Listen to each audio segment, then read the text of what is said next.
All right, three, two, one, and we're live. Once again, welcome to HeroQuest fans. So, a little bit of a late stream today, but that's all right. Not a lot happening in the world of HeroQuest this week. We're kind of in the post-Gen Con funk, I guess, if you will. Funky. Yeah, as far as we had this flurry of activity and news. Let me just bring this up here. First, I want to give a big, huge disclaimer. I'm not trying to copy Amalgamash, but he did inspire me. So I've known about this game, Isometric HeroQuest. It was created by Lurchbrick. He's done a couple of other really cool indie games. He did one that was based on the Space Crusade board game, and he's on Yield in forums. So if you look up Lurchbrick, he's taken feedback from people, made some really cool updates to that. But anyway, he made this Isometric HeroQuest, which has been around for at least a decade, if not more.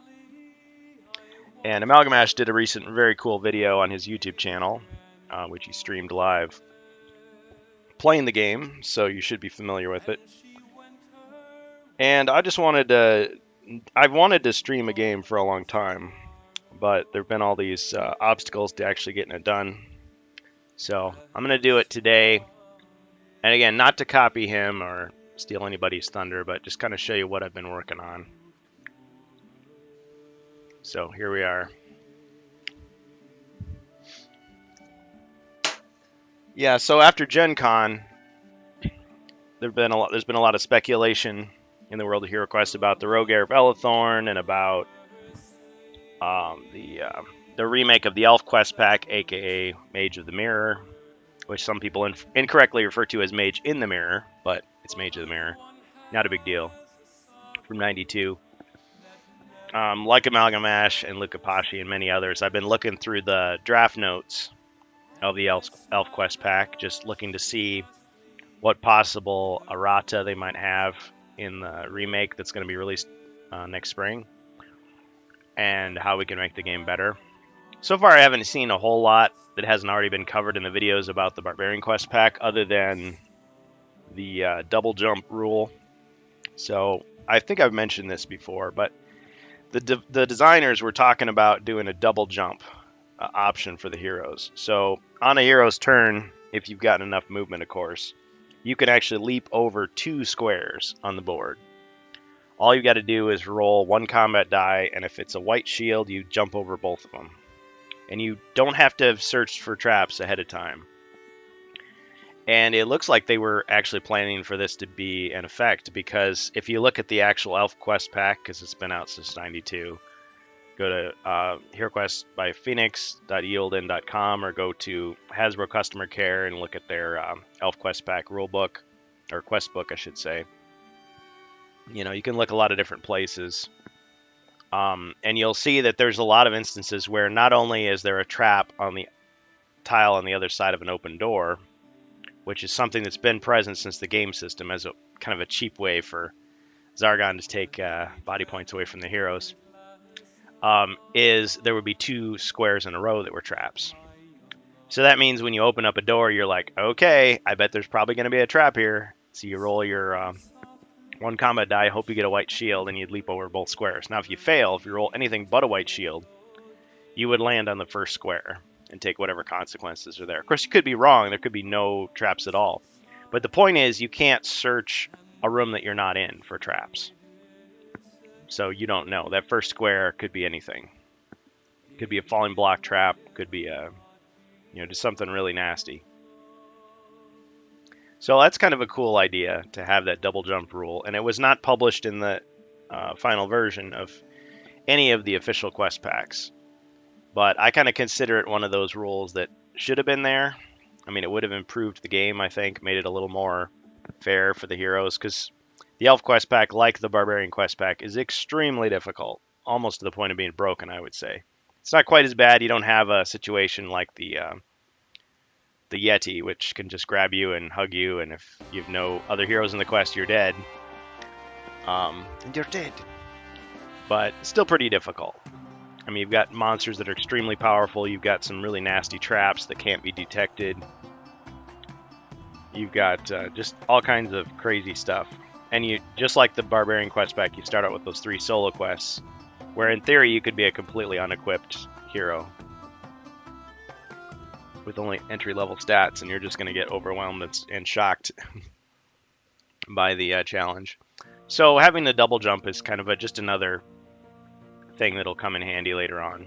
And the usual, what I call the blind trap jump rule, which again is one of these draft notes that didn't make it into the final version, where they said, do you have to have searched for traps to be able to jump over a square? No. And when you search a corridor for something, you're only searching, you have to choose which corridor you're searching. You don't just search every single corridor. Like if you're at a crossroads, you have to pick which one you're searching. And normally when monsters are present, you can't search at all. So that would be a way where the trap jumping mechanic could be good. Now when you jump a single square, it's just like jumping any other trap. You roll a skull, you fall in. You roll anything else, you jump over it. Now there is an artifact in the North American version of Keller's Keep. Not Keller's Keep. Why did I say that? So Keller's Keep and Return of the Witch Lord both had artifacts in the North American version that were never present in the original European versions. I kind of like them. I think they're really cool. But Return of the Witch Lord had better ones, because it wasn't just a bunch of spell scrolls and magical throwing daggers. There was other stuff. One of them was called the Rabbit Boots. And what the Rabbit Boots let you do is, when you're jumping over a square that could be a trap, or it was an open pit trap, let's say, you can roll anything but a black shield to jump over it safely. So it's really good, because normally you only have a 50% chance of jumping over. So the hero that finds the Rabbit Boots is going to have quite an advantage when it comes to dodging those traps. Now, how would the Rabbit Boots work with this double jump rule? Well, one way I thought you could reconcile the two would be to say, if you're doing the double jump, instead of saying only a white shield is success, you could say any shield is a success. So if you get a black shield, you still jump over it. That's only in the case of the double jump. With the single square jump, it's just like it's written on the card. It's pretty easy. So I think I like those little things. Well, anyway, more disclaimers. So I'm going to be talking about, I don't think I need to really talk about the isometric Hero Quest. This is a fan game. It's a free game online. It's been out for a long, long time. But one thing that I thought could use improvement was, so it has these kind of slightly generic animated characters. I mean, they're cool animated characters, but I always imagine just having the board game pieces moving around. So I started this little project, and I'll show you what I'm talking about. It's nowhere near finished, and it's not meant to like say that Lurchbrick's game isn't good. It's obviously awesome, but the fact that he allowed it to be easily modded, I think, is even better. And so projects like this could happen. And again, this is not his original intention. His intention was to have those animated figures. So check out his original game, Isometric Hero Quest. Let's see if I can find a link for it. There's a link for it on Yield In, but I think it may be an older link. Yeah, it's Isometric, isometric-heroquest.en.uptown, or no, not uptown, up to down, uptodown.com/Windows. So this is a Windows game. It kind of gives you a late 90s vibe, but it's and the icon looks like the flag of Australia. I think that's right.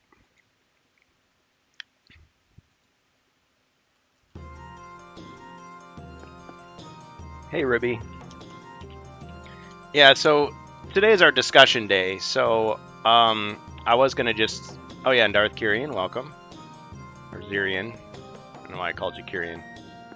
And then we've got W43RT3R Water. Welcome everyone to HeroQuest fans. So yeah, not a lot going on in the world of HeroQuest, other than just people waiting for pre-orders and stuff like that. I mean, it's going to be December. Hey, thanks for posting. Yeah, it's going to be December until the pre-orders for the Rogue Thorn become orders. So I'm going to wait for that. And then spring, we're getting the ElfQuest pack remake. So people are speculating about the stuff we don't know, like the back of the hero card, just a couple of details about the Bandolier. And in the ElfQuest pack, has anything changed in the quest book? That's pretty much it. I guess the big news was that Avalon Hill started their own Discord. And I was thinking like, oh man, we're going to have competition. They're going to take all of our members. But really, they're not my members. They're just part of the fan community. So of course they're going to go over there. I mean, there's 3 main fan HeroQuest Discords I know about. There's probably more. But there's HeroQuest Fans, which is us. There's Mentor Study, which is slightly bigger than us. I think we're actually tied for members now, probably. And then the one that's just called HeroQuest, that is the tabletop simulator one that like Azure is on, that is like, I think, almost twice as big as we are, something like that. But if you go over to Avalon Hill's Discord, they have like something like 8 times as many members in just the HeroScape members alone. I mean, it's constantly growing. Like, they started out with a huge group. So HeroScape was a game that Hasbro did, let's see, 2004 to 2008. Still has a dedicated fan community. It's huge. But anyway, that was a big thing at Gen Con. It's a game that I've never played. And I think I've maybe seen it once. I didn't even know what it was at the time, but it's like, oh, you can stack the terrain. It's little plastic discs to make terrain, and there were a lot of like fan mods and stuff for it, and just a ton of expansions. Well, anyway, that has a big community, so that's going to take up a lot of their time. So I think there'll always be a place for our fan communities and HeroQuest fans in particular, just because we're not run by the company. So yeah, we're on our best behavior, but people are going to say what they think. You don't have to worry about, playing nice with a company. Not that we're like mean to anybody that is from Hasbro or Avalon Hill or whatever, but just that, I mean, when you work for a company, there's certain things you can say, certain things you can't. Hopefully the feedback you get will be honest, but they have to toe a certain company line. It's just a fact. So we're more journalists, fans, indie developers, freelance designers, just fans, just regular people. So, and plus, there's nothing that says you can't be in more than one community at a time. So, I mean, I have a membership in all 3 of those fan groups and the Avalon Hill Discord. So, I did have a little bit of trouble getting in there initially. I had to message one of the mods. It was Avalon Bill. Great name, by the way. I had to message that person to get me in because it wasn't working. But after a few minutes, I was posting away, so it was great. But since I have my own place to run, I probably won't spend much time there. So, but yeah, if you're part of the Avalon Hill Discord, just keep in mind there are fan communities out there. You can join us too. Nobody's going to look down on you either way. Yeah, Ribby, nobody ever did a Foundry for HeroQuest. That's true. I mean, in a sense, people have done stuff because I've seen them. I've seen people play HeroQuest through Foundry. But there's no specific module for it. It's just they take the generic one and they kind of modify it a little bit. So, yeah, you can find those videos on YouTube. I frankly wasn't that impressed with Foundry. I mean, it looks like a good program, but for me, hosting HeroQuest, it doesn't look like it has much for me right now. I'd have to put a lot of work into it, or somebody else would. And since I've already got kind of my own system, I mean, if somebody like had something they wanted to show me in it, sure, go for it. I think PSK was talking about that, but I know he's busy doing his own stuff, so I can't expect him to just, drop what he's doing and like make something for us. But yeah, if somebody did and wanted to donate it, I mean, that's cool.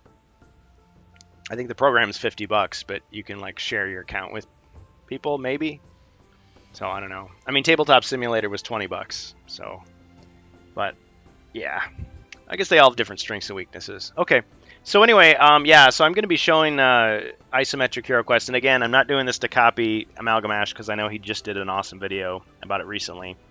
He's done multiple videos about it, but I just wanted to show you what I was working on. And this is by no means finished, and I'm disabling the music as well just for this playthrough here. And this is not like a hardcore playthrough or anything. It's just get started with it. Why not? All right, once I get to the right camera here.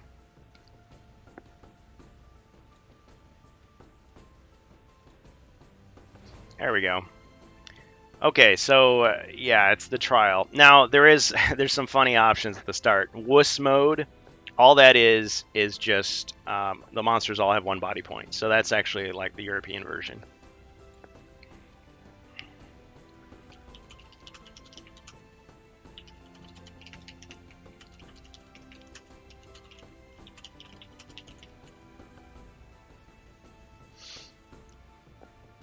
So yeah, I'm just gonna kind of play, and if people want to make comments, that's fine. So here we've got the trial. I believe the latest version was from 2020 or 2021, maybe. If I could give him some feedback, I mean, I have all kinds of feedback. I want to say that if your hero dies, but he's got a healing potion that automatically kicks in, which is great. That's how the North American rules go, because this is not the European game. This is North American. But if you have an unused healing spell, it doesn't kick in automatically, even though it should, except if you've done an action on your turn. Some people debate this, but in the rules it specifically says if you have a healing spell that you haven't used, as long as you haven't used up an action on your turn, it automatically kicks in when you're killed. But let's say you're the wizard and you get an orc attacks you and kills you, and you've got water of healing. It just doesn't work. You're just dead. You're out of the game. Unless he fixed it, but I'm not sure if he has. Some people have said, well, you can only use that healing spell on your turn. But that doesn't quite make sense, because when are the times that you would have an unused healing spell when it's your turn that you could use and you're getting killed? Like what, when you step on a trap? Maybe? Because monsters can only attack you on Zargon's turn, or if you search for treasure, which means you've already used your action. So if a wandering monster killed you, of course, yeah, you're out of luck. Or a hazard killed you when you search for treasure if you're down to 1 body point, which would be pretty bad. But yeah, I would always say it's Zargon's turn. You can use a spell on Zargon's turn in that case. It's like a special case. Now the question is, if your turn came next, would you like have no action? I'd say you'd still have the action. But I guess it's Zargon's call. But from the way I read the rules, see, some people just have an idea that the game is too hard. So when they interpret the rules, they do it more generously on the hero's behalf. And other people think the game's too easy or too unrealistic, they'll say. So they'll interpret it in a stricter manner against the heroes. But now, if you're playing according to the European rules, there are no death saves. There's no elixir of life except in the Dark Company. There's one that brings you back with 1 body point. But otherwise, once your character dies, that's it. You gotta wait till the next quest to bring in a new hero. But anyway, yeah, let's get started. So here's the trial. It's the same as the regular trial. So as you can see, I got out a green screen, and I didn't do a very good job on the wizard. As you can see, I'm redoing, because I did all these. I took miniatures, and actually these are not the original game miniatures, even though I own the original classic game. Mine are actually painted. So I have some 3D printed versions of the European miniatures, and I painted those in solid color, and I photographed them digitally in front of a green screen. And there was some artifacting, so there's like little bits of like reflections from green, so I had to clean that up. And a couple of times, like, the scaling is off, so you can see the dwarf. He's huge. He looks like a giant baby. And the wizard has all kinds of dots around him because I had the resolution wrong or something when I did it. So this is by no means finished. Just want to throw that out there. But nevertheless, this is more like a proof of concept. So ogre, it's funny. So I'm going to call him Conan. We'll get the elf in there.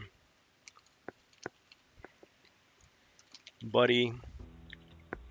We got the dwarf. Gimli. And we'll get the wizard. Falstaff. Okay. Alright, choose 1 spell group for the wizard. We'll just go with the typical options. Elf, we'll give him earth. And this sounds like it's playing the Doom music, so I'm going to turn this off. Hopefully don't get a copyright notice just for that. And you get your basic, it doesn't save the options, I noticed. So fast scroll. Yes, you can have fixed movements and no roll to move if you want. So kind of like the unthreatened movement. You could always toggle it on and off. So now this is a hot seat game. So you can control all 4 heroes. You can control fewer heroes if you want. If you noticed at the start, I could choose just 1 hero if I wanted. If you had other people that are around the table, they could, or around the computer, they could all play. So I think we'll just go for it. So instead of click exit, not exit game. All right, I'm gonna try to watch. Sounds like fart. Yeah, I hope you had a good week. Hey, thanks, Strange Bus. Yeah, so due to scheduling issues, I won't be able to do the. I don't think there's gonna be a way that I can do the rant cast next Thursday. Sorry. I got some repairs and things, travel to do, but when it comes back, we will be back with a vengeance. So welcome, Strange Bus. Tomorrow we'll be doing our usual game. So we got Opal Mox, Solar 1927, Elverg, of course, Darth Zirian.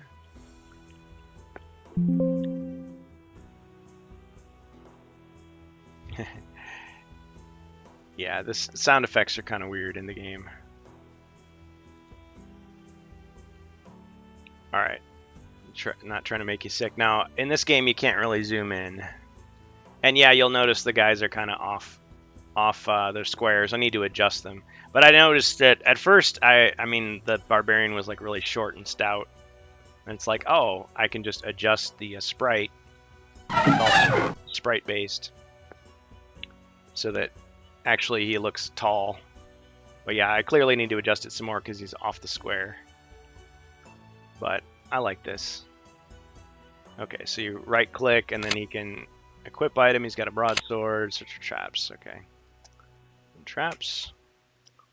Let's get Buddy.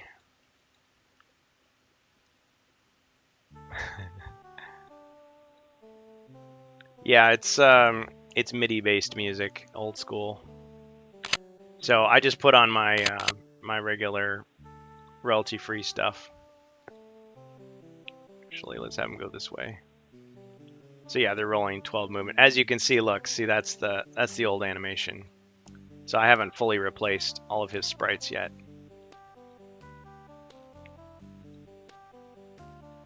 See, yeah, the dwarf is like way too big.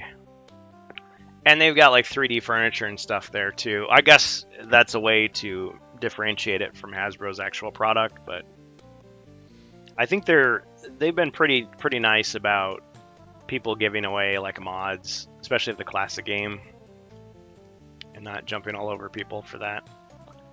So now he does still call it Morcar, so it's like Morcar's turn. But yeah, there's no monsters, so let's get the Barbarian in there. So we got our orcs. Once again, I haven't done the Chaos Warriors, mummies, zombies, or gargoyle yet. Okay. Alright, so we did that. Let's attack him. Turn off the voices too, because normally they like yell. Like, "Rah!" I'll turn sound on. Sound off. Sound is on. Music is off.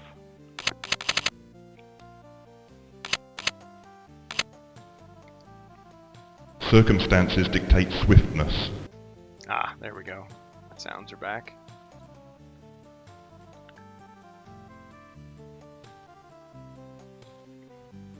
I want to say he updated it last year, because Space Crusade he updated a couple of times based on feedback. It was like, oh man, I wish you could save it mid-adventure, and he's like, done. Like, oh, okay, cool. So he's still around, he's still updating. So yeah, I had to get a new computer, so I had to reinstall a lot of stuff, so could be. But yeah, as you can see, it's kind of a mixture of things. It's kind of a mixture of, it's mostly the North American version, but it's got these like freeware, free to download animations and graphics from other games, and sound and music and stuff. Yeah, this is Windows 11, so 11. Morcar's turn. There we go.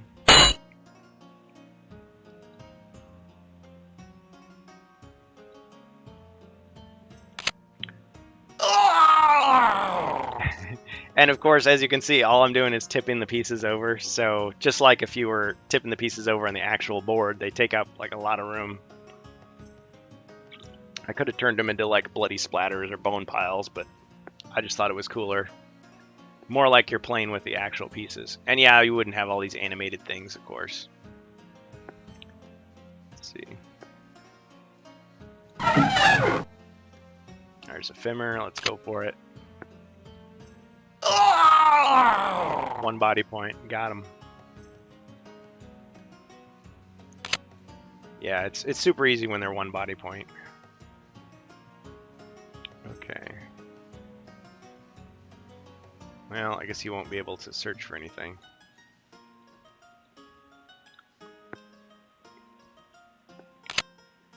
Ha.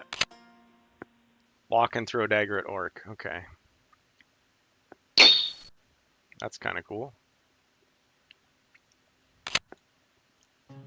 Ugh! Goblin.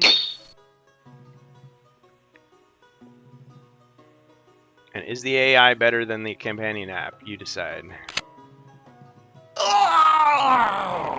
Not bad for a fan game, I gotta say. Gotta love those voice effects too.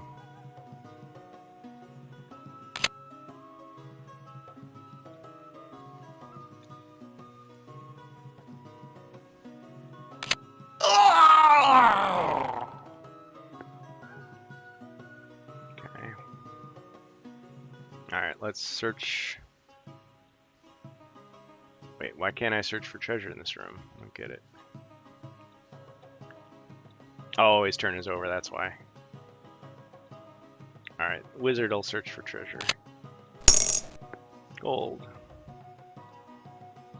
And here it actually does keep track of your stats in between quests, and you can buy stuff at the armory.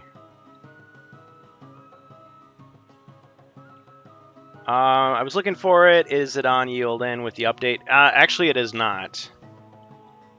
So, link in this is in the chat there. So the one on Yield-In, I think maybe his old website. I don't know if it redirects to his new one. But there's like a section called Games. It's like other games or miscellaneous games. Yeah. Obviously those sound effects are from... Look to the Emperor.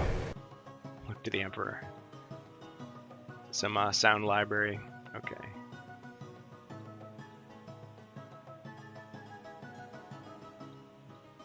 Okay. I guess... Alright. Hero's turn again. Alright, let's... Yep, each hero can search same room for treasure. I'll contact you today if you're free. No problem on the ring cats for some... Yeah, Strange Bus, no problem, man. I'm going to be doing this for a couple hours. Since I started late, I may go till 5. We'll just see. But it's a pretty chill stream today because there isn't a whole lot to cover. We pretty much covered it all. Just kind of showing you this game. Thanks, Strange Bus. You take care, man. Thanks for stopping by.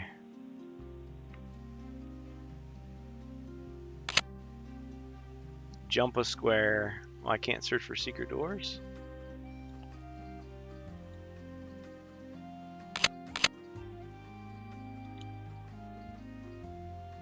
I guess sometimes it's like, seems like there's options missing.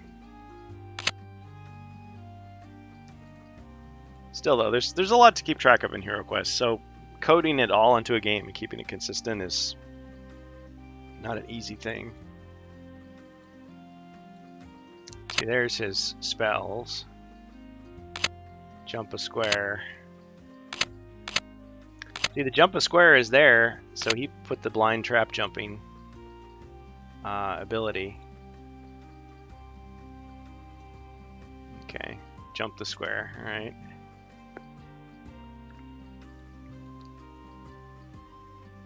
Now he's just got Keller's Keep in the game system in here. Like I said, you know, it's a pretty good job. And considering this isn't the only game he's done, he's like coded other games. I think he used something called Game Maker. I don't know if that's a program or if that's a website that shows how much I know. But he must have done this years ago. So who knows? Would he be open to updating it? I guess if he's interested. I mean, if he's going to add Keller's Keep, that's a lot of work. Well, let's search for Hazard. Yeah, because you can take the hero turns out of order.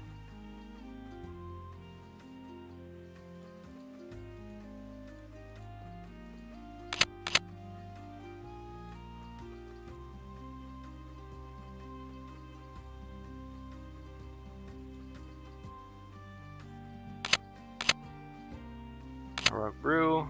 Search for traps. No traps. See, now you can search for traps again, so if you forget, you can use up your action doing that. Secret doors, nothing. Yeah, so there's many different ways to play Hero Quest, of course. Search for traps, nothing there, okay. Yeah, so we're playing Isometric Hero Quest by Lurch Brick. An interesting and homebrew, fan-made indie game, whatever you want to call it. It's a free game that he created that you can download online. Circumstances dictate swiftness. I like that. It's like, hurry up.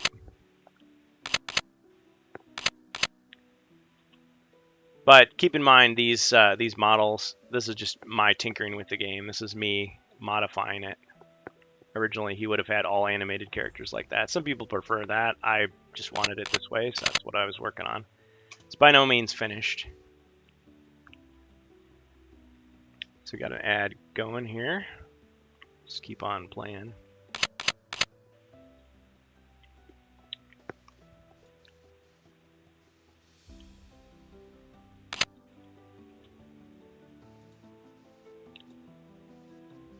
Don't split the party.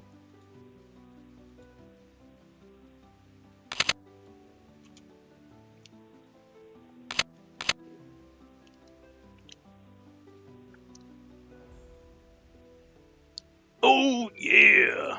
Well, we actually do have a Macho Man sound effect. I believe when somebody follows, it automatically does that. But yeah, as far as like one that you can buy, sure, I'll take that into consideration. Alright, got some goblins. Let's go to the side here.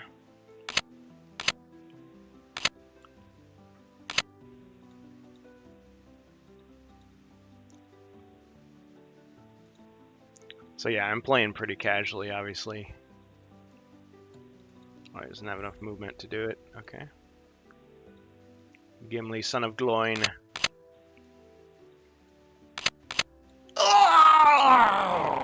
Got him! Goblins. Yeah,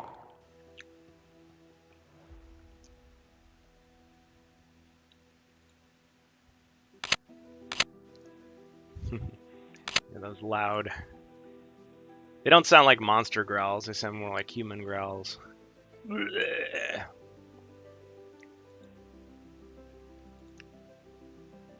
I mean, it's the trial. It's nothing's changed, so we know how it ends.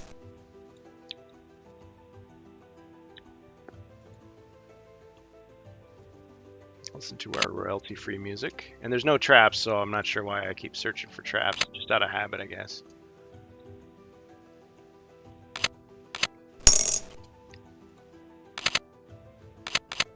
Eventually you drain the treasure deck.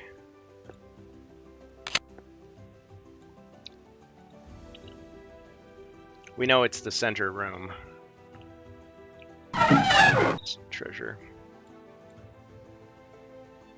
Block the door. It's blocking the door.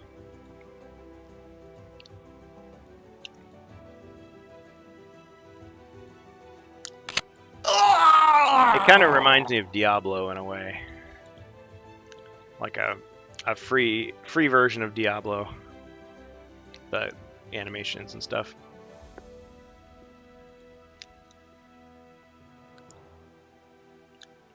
See, it looks like there's this dust cloud around him, like Pigpen from from Peanuts. Obviously, I need to clean that frame up. He's got some dots too. I'm not sure what. I must not have been paying close enough attention. But I like digitized graphics. I like the aesthetic of it. Brings me back to the 90s. And if you're doing a board game, I mean, there's different ways to do it. Fear not our enemy. They are an abomination. I want to say there was a similar kind of voice acting thing that they had for the Space Crusade one. Okay, what am I doing here? Probably don't want to get too close. Actually, let's have him search for treasure. Oh, whoops. Oh, you can give gold. Let's give him 0. Oh, whoops. I thought he was searching for it. Okay. I like that, though, that you can give each other gold mid-quest. Yeah, so there's a few things you can do in this that you can't do in the companion app or in the official PC game.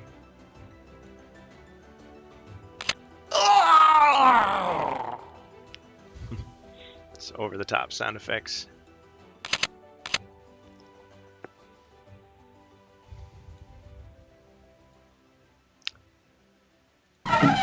So yeah, if you... obviously the mummies and zombies haven't been replaced, but if you think I can do better than this, one way you might do it is to take Tabletop Simulator and use some of their HeroQuest mods.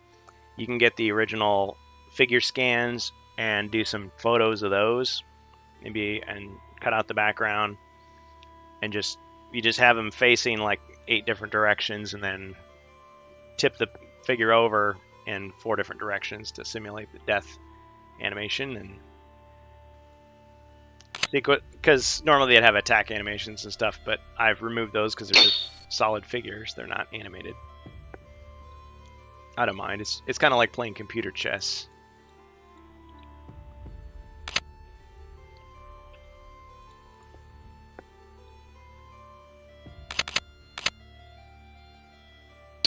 This is Isometric Hero Quest by Lurch Brick. Uh-oh. Wait, he killed himself? That was kind of weird. It looked like he just attacked and then he blew up. But I guess something. I don't know.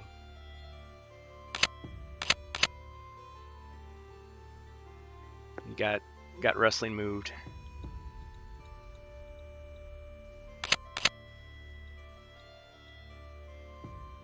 Wait, I think we're stuck somehow. It says Morkar's turn. He's dead. He's not dead? I somehow can't do anything. Oh, I think the game glitched. Because I can't end turn. Aw, darn it. Yeah, I can't do anything in the game. Well, that's too bad. Well, anyway, guys, that's Isometric Hero Quest. Yeah, I messed with the game, so you could say it's probably not the developer's fault. But really, all I did was replace these GIF images. But yeah, you can see like that orc is way too big. Dwarf is too big. Barbarian's off center. I need to do the mummy, the zombie, gargoyle, chaos warrior. They actually made other animations for other characters, and I need to do the furniture too. Yeah, I think it'd be cool to just like do a total conversion back to the original game using those. But yeah, it takes a long time. It takes longer than you think. Taking 8 photographs, get the lighting just right so you don't have a lot of green, clean it up, shrink it down so it's the right size. We sense their dark presence. We sense their dark presence. Yeah, getting it just right. But I mean, I could try another round, but I think what it's going to do is it will start us on the trial again. But let's just see what happens.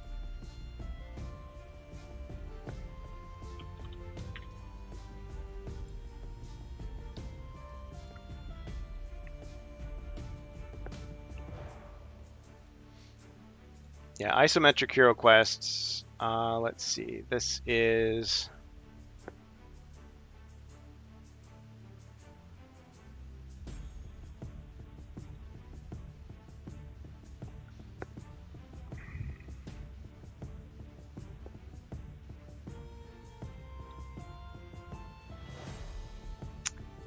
Oh, this says 2012. It's not even 2021. December 26, 2012. So I wonder if there's a newer version actually.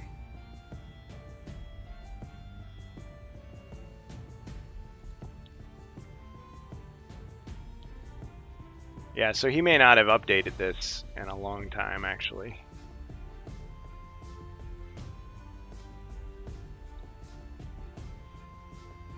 Now, if we go to yield in, they talk about it as a fan game, fan-made game. So we got Vassal. This is a Vassal mod that actually Lurchbrick made too, so he did that as well. Now this HeroQuest PC game at Gerwin Browers I never made, but Gerwin Browers, he worked on the combat cards. I want to say he did the artwork for the combat cards. There's his game. Yeah, it's, see, you have to go to old Scratch. So this is like the old web page. Just ignore that. Yeah, the old web page is down. So we did a top-down HeroQuest PC game. So actually he did a lot of different attempts at making a HeroQuest game. I forgot about this.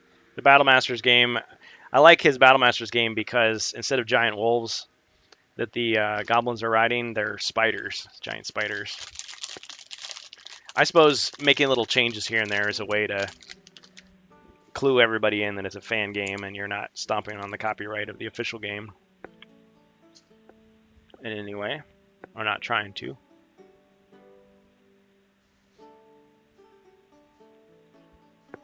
So yeah, let's go back to the game here. Like I said, I haven't done a lot of video games on here. It's mostly just been board games or talking about board games, so still need some practice.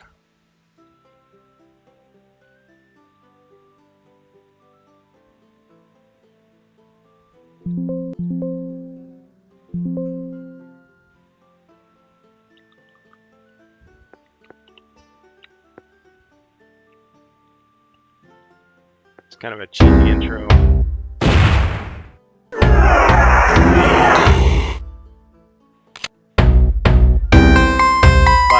Definitely going for the look and feel of like a 90s game, which HeroQuest is a 90s game. It's really loud, wow.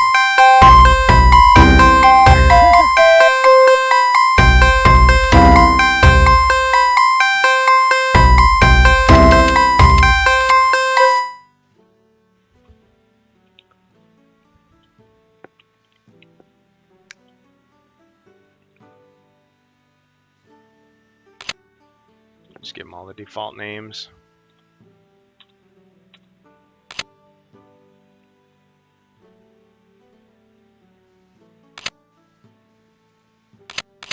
Doom music again. I'm almost positive that's Doom.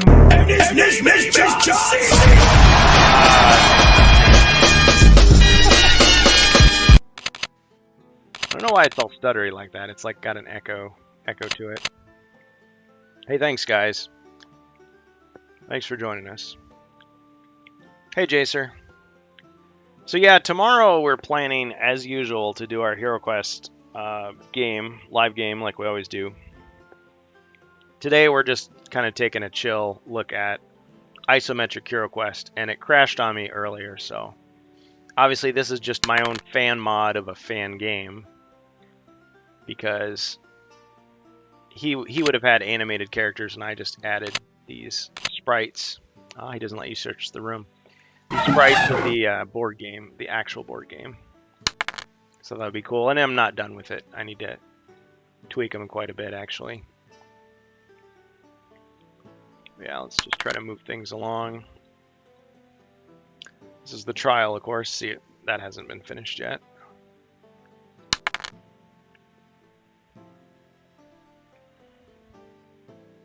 She's got the little dice rolls this time. And yes, you can toggle that, change it to fixed movement. speed, fast scroll speed.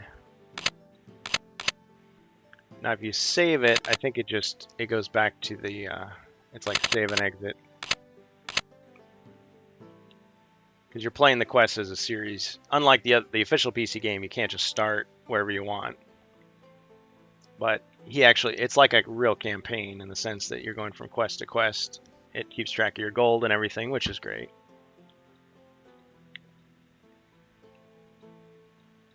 Alright, Morkar's turn, even though it feels more like the North American version than the European version.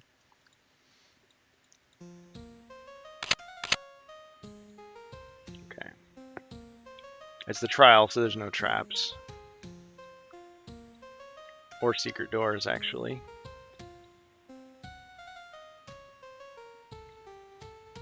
So I know what I need to do, just go to the center room and kill Virag.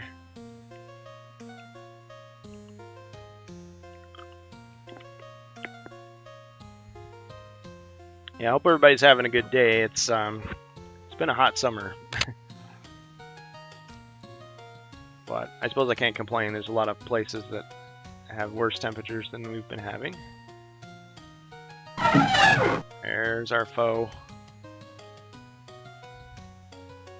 Oh, he made him look like a stone golem. That's interesting. So, inspired by HeroQuest, but not identical. It's got its own charm. So yeah, there's going to be people who are nostalgic about this particular PC game who probably won't like my changes, but that's okay. That's cool. I figure you could easily make your own modification if you wanted. There they all are. Chaos Warrior looks like a knight.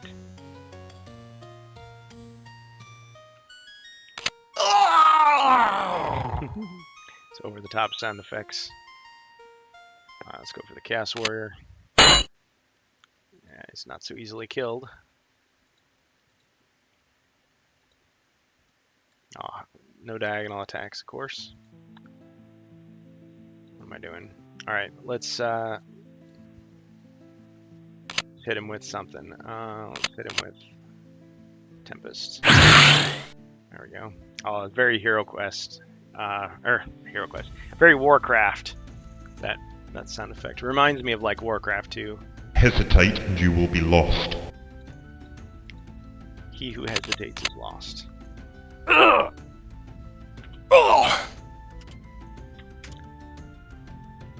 See, now all I'm missing is like the tiny head in my corner.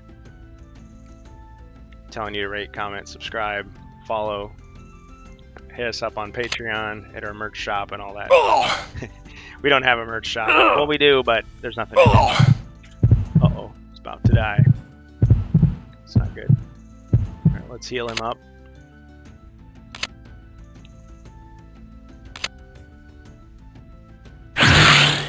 Not sure why he ran all the way over there to do it, but okay.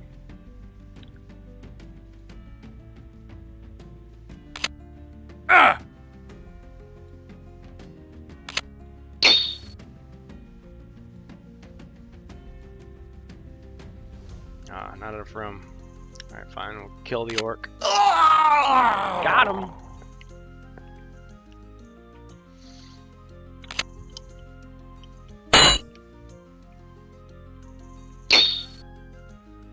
I know I probably won't be buying HeroScape. Not just because I don't have the nostalgia for it that a lot of people do who played it back in the game, back in the day. Played that game back in the day. Can't even talk. But also just because I know it is such a huge game. I mean, it's really cool that they made it compatible with the old game. So if you've been collecting it for years and you have like tons of expansions, when you buy the remake of HeroQuest, keep calling it that. HeroScape. HeroScape and HeroQuest, despite the name, have nothing to do with each other, other than they're both made by the same company. And at Gen Con, they announced that HeroScape would be remade. I'm not sure when it's coming out, but people that own the old HeroScape stuff can just easily add it into the new game. So that's cool. But yeah, it's too much. Between HeroQuest, Space Crusade, Battle Masters, I got plenty to do. But if you're one of those people that likes to collect every game, go for it. I mean, it looks like it'd be a lot of fun. One video I was watching, it was, I think Board Game Bollocks was the guy's name. It's pretty humorous. He was saying the biggest problem, other than just like being how addictive it is to collect, is just the setup and takedown time was a lot, because you're like stacking blocks. It's like building a Jenga tower every time you play a game. So, getting massacred here. All right, come on, guys. You've done this a million times. You can do it. Well, let's hit him with some powerful magic. Let's see. Did I forget to give myself some of my magic? Oh, maybe some of those spells can't hit him from here. Did it work? Okay.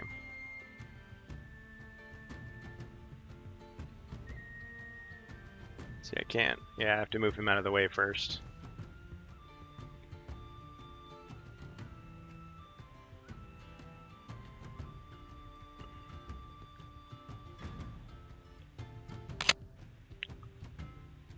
Rock skin.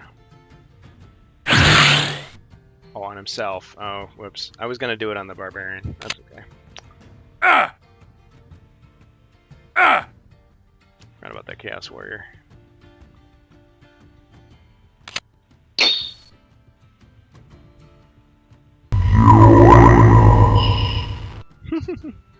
Join us from Evil Dead 2. See, they're in a good spot to keep hitting us. So I can take that guy down.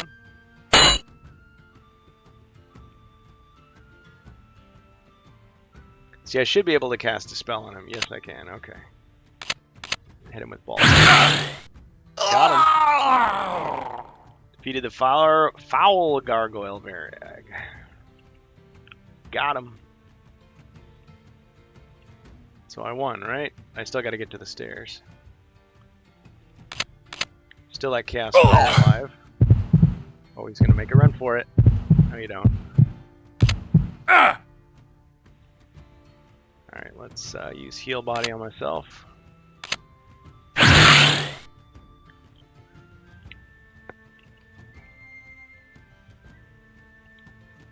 Oh, everybody's lined up to fight him.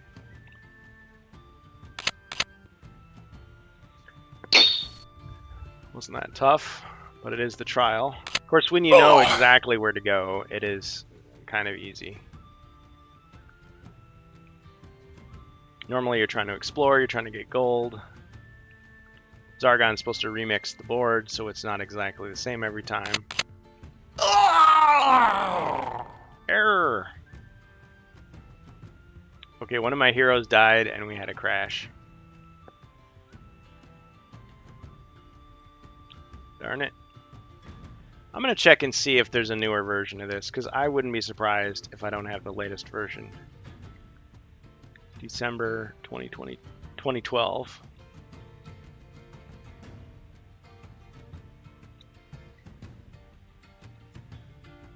Yeah, that's the Elf Quest Pack. Alright, I'm going to look for this other game. You guys stick around. Thanks for joining us on Hero Quest Fans.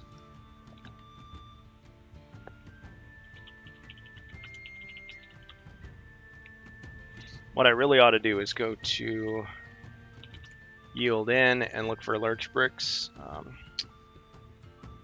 profile. And if there is a new version, I'm sure he would link to it.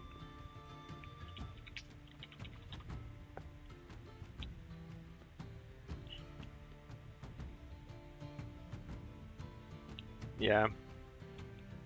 Yeah, the game's been around for a long time, but yeah, kudos to Amalgamash for reminding people that it exists and it still works. It's still fun to play. Yeah, it's from 2011. Okay. So I'm just looking at a thread here on Yield In. I'm going to go ahead and put the link in the chat.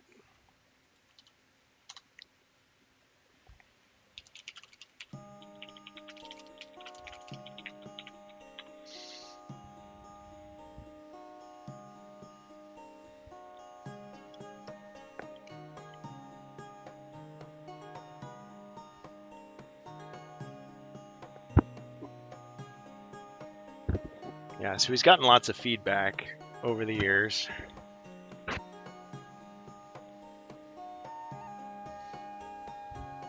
I'm just looking to see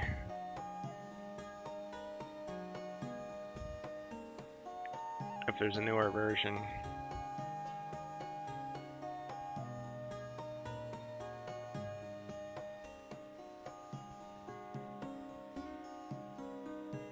Okay, he says to get past this quest, open the save file and change each number next to last quest equals to 48. This will allow you to start quest 13.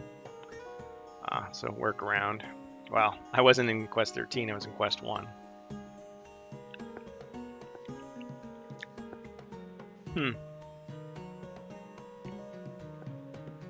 Well, maybe I'm wrong. Maybe there isn't a newer version.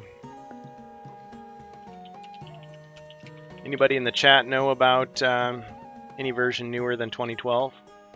If so, I'd love to try it.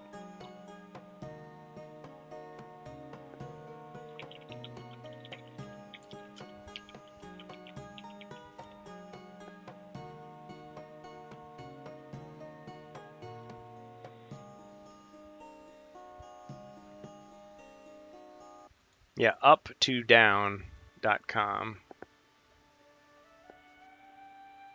has it. Yeah, 2012. Okay, well, I guess there isn't too much more to say about it. I pretty much beat the quest. I lost one hero, but then it glitched out on me. That's alright. Well, just looking all over for it. Yeah, nothing much really happening in the world of HeroQuest today, other than, yeah, just post-Gen Con funk, really. So if we go to Hasbro Pulse, some people were saying they took the old web page that had the fundraiser for the pledge drive for HeroQuest, and they took it down, which would be a shame if they did. There's a lot of memories on that page. Let's see, it goes to shop Avalon Hill, shopheroquest.com. Or it goes to, yeah, just the regular product page. Oh, you can leave reviews for it. That's cool. And as Chris Nadeau, I'm going to say his name right from now on. I always call him Nidieu, but no, it's Nadeau. Our guy on the inside in Carmine, Lord and Carmine. Yeah, he was saying in an interview how you can actually tailor your email now so that you just get HeroQuest updates rather than having every single possible Hasbro. So like every G.I. Joe, every Transformers, every Power Rangers update, you're getting an email. So that's a good thing. I mean, as Sir Death pointed out, it took him 2 years to do that, but better late than never. So let's go to archive.org. Let's see if we can get the old web page up.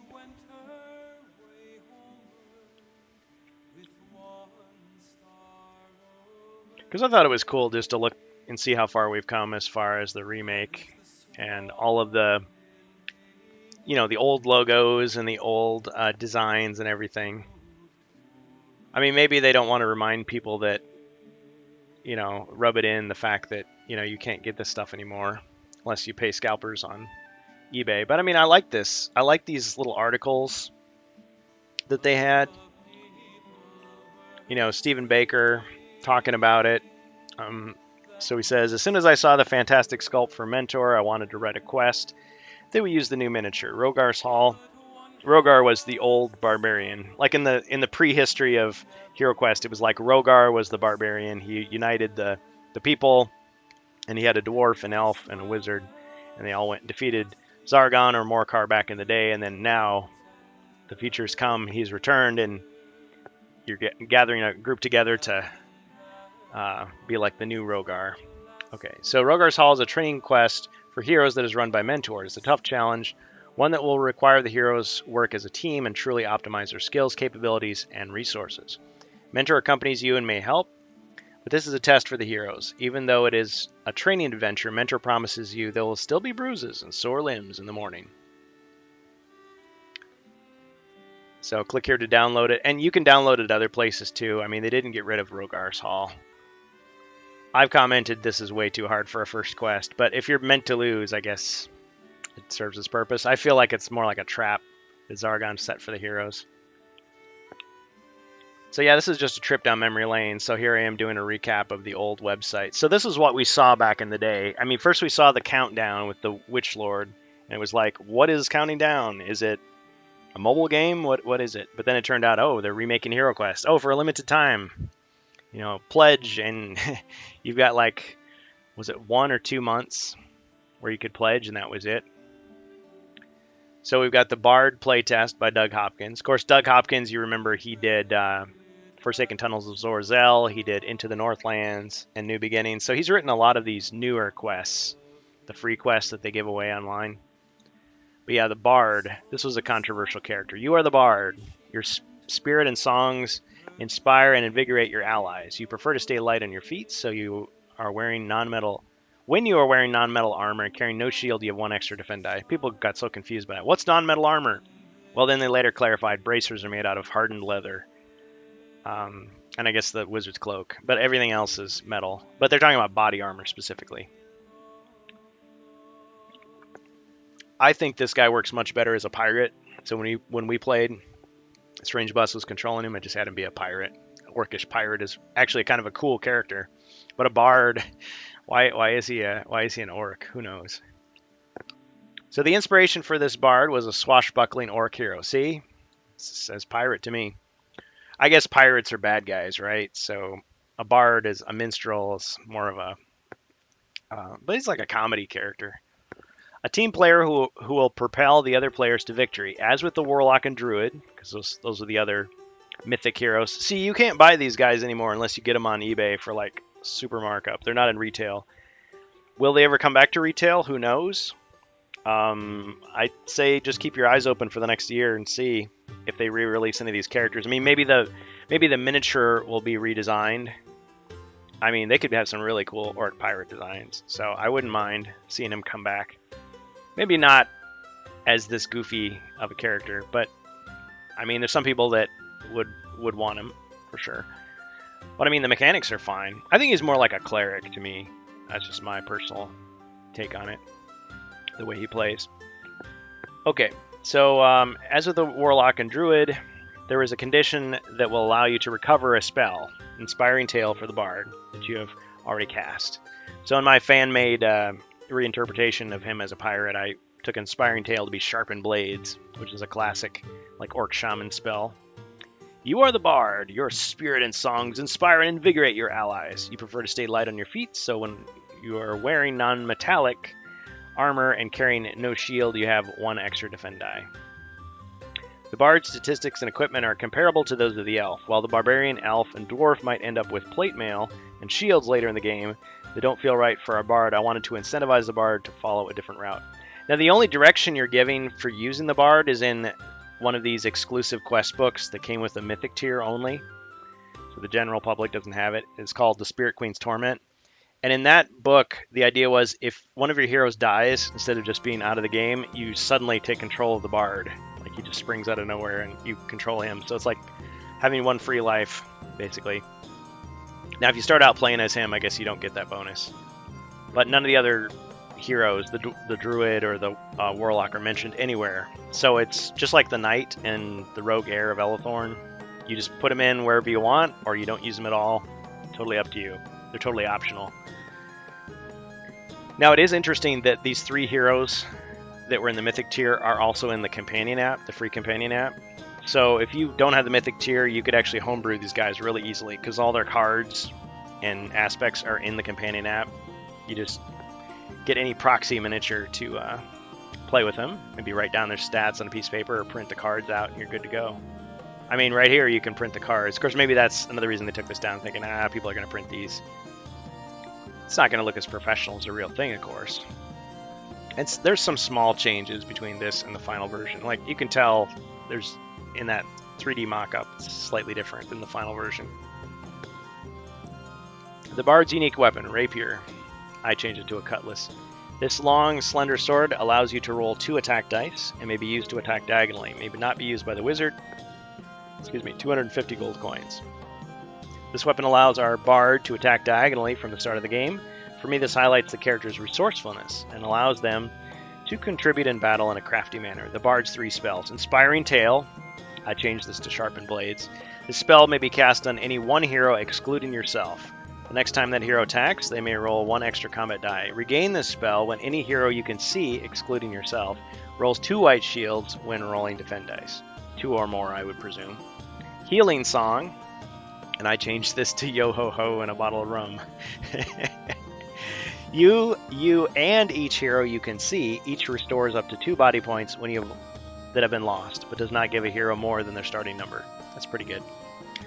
So a multi-heal ability. Lullaby. So this would be like a blow dart of sleeping venom in my homebrew version.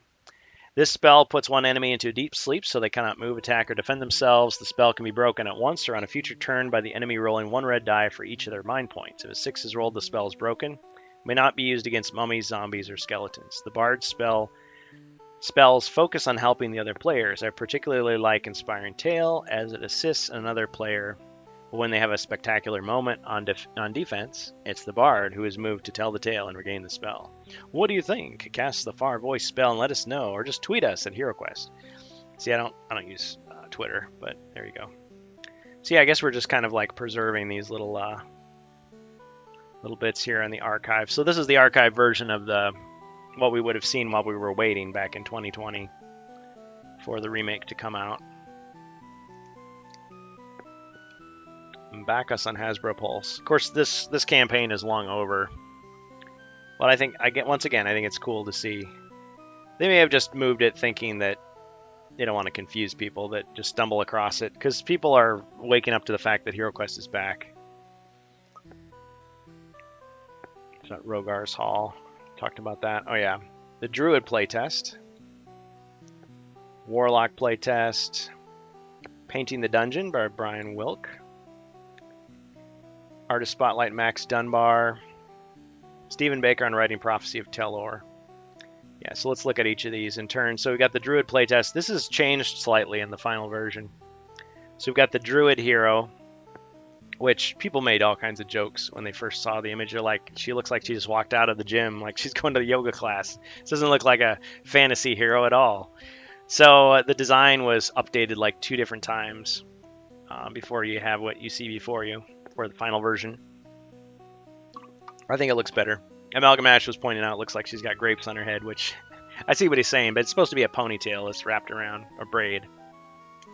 And unless you want to paint it like fruit, it's not gonna be too silly.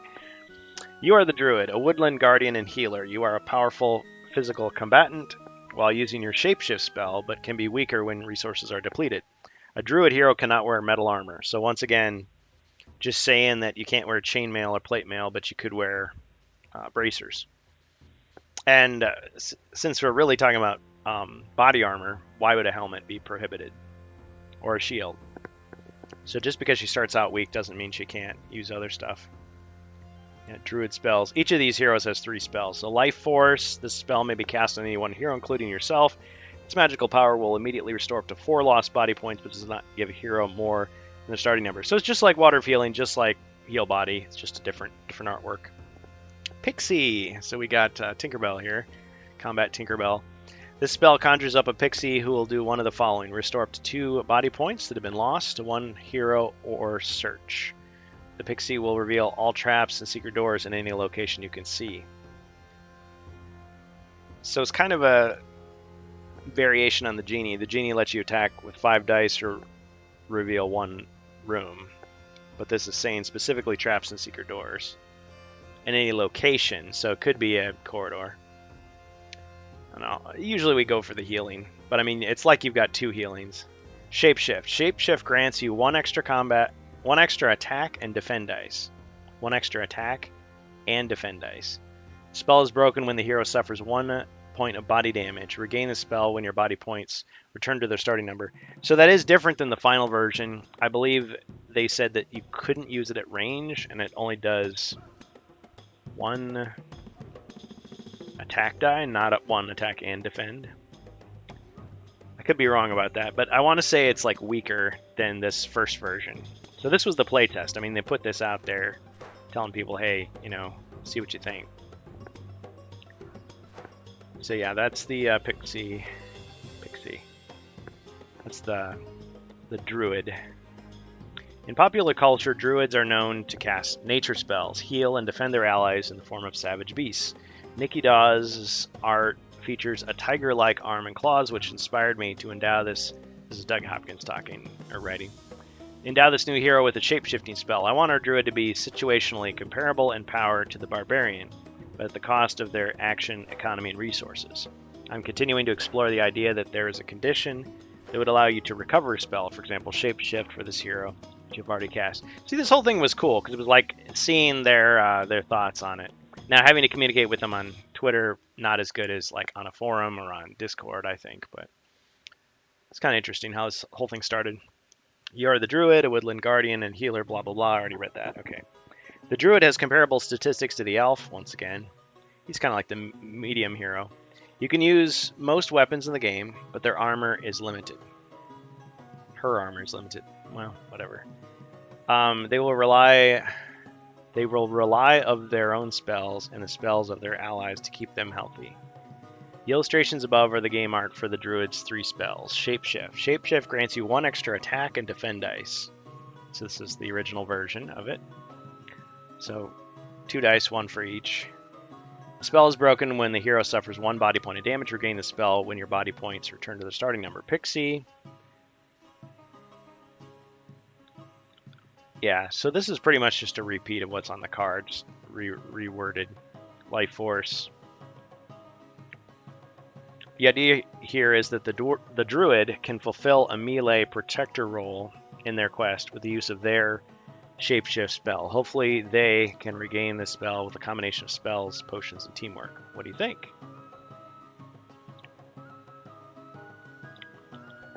Alright, Warlock playtest by Doug Hopkins. This is October 9th of 2020. We were getting this. You are the Warlock, a magical artillerist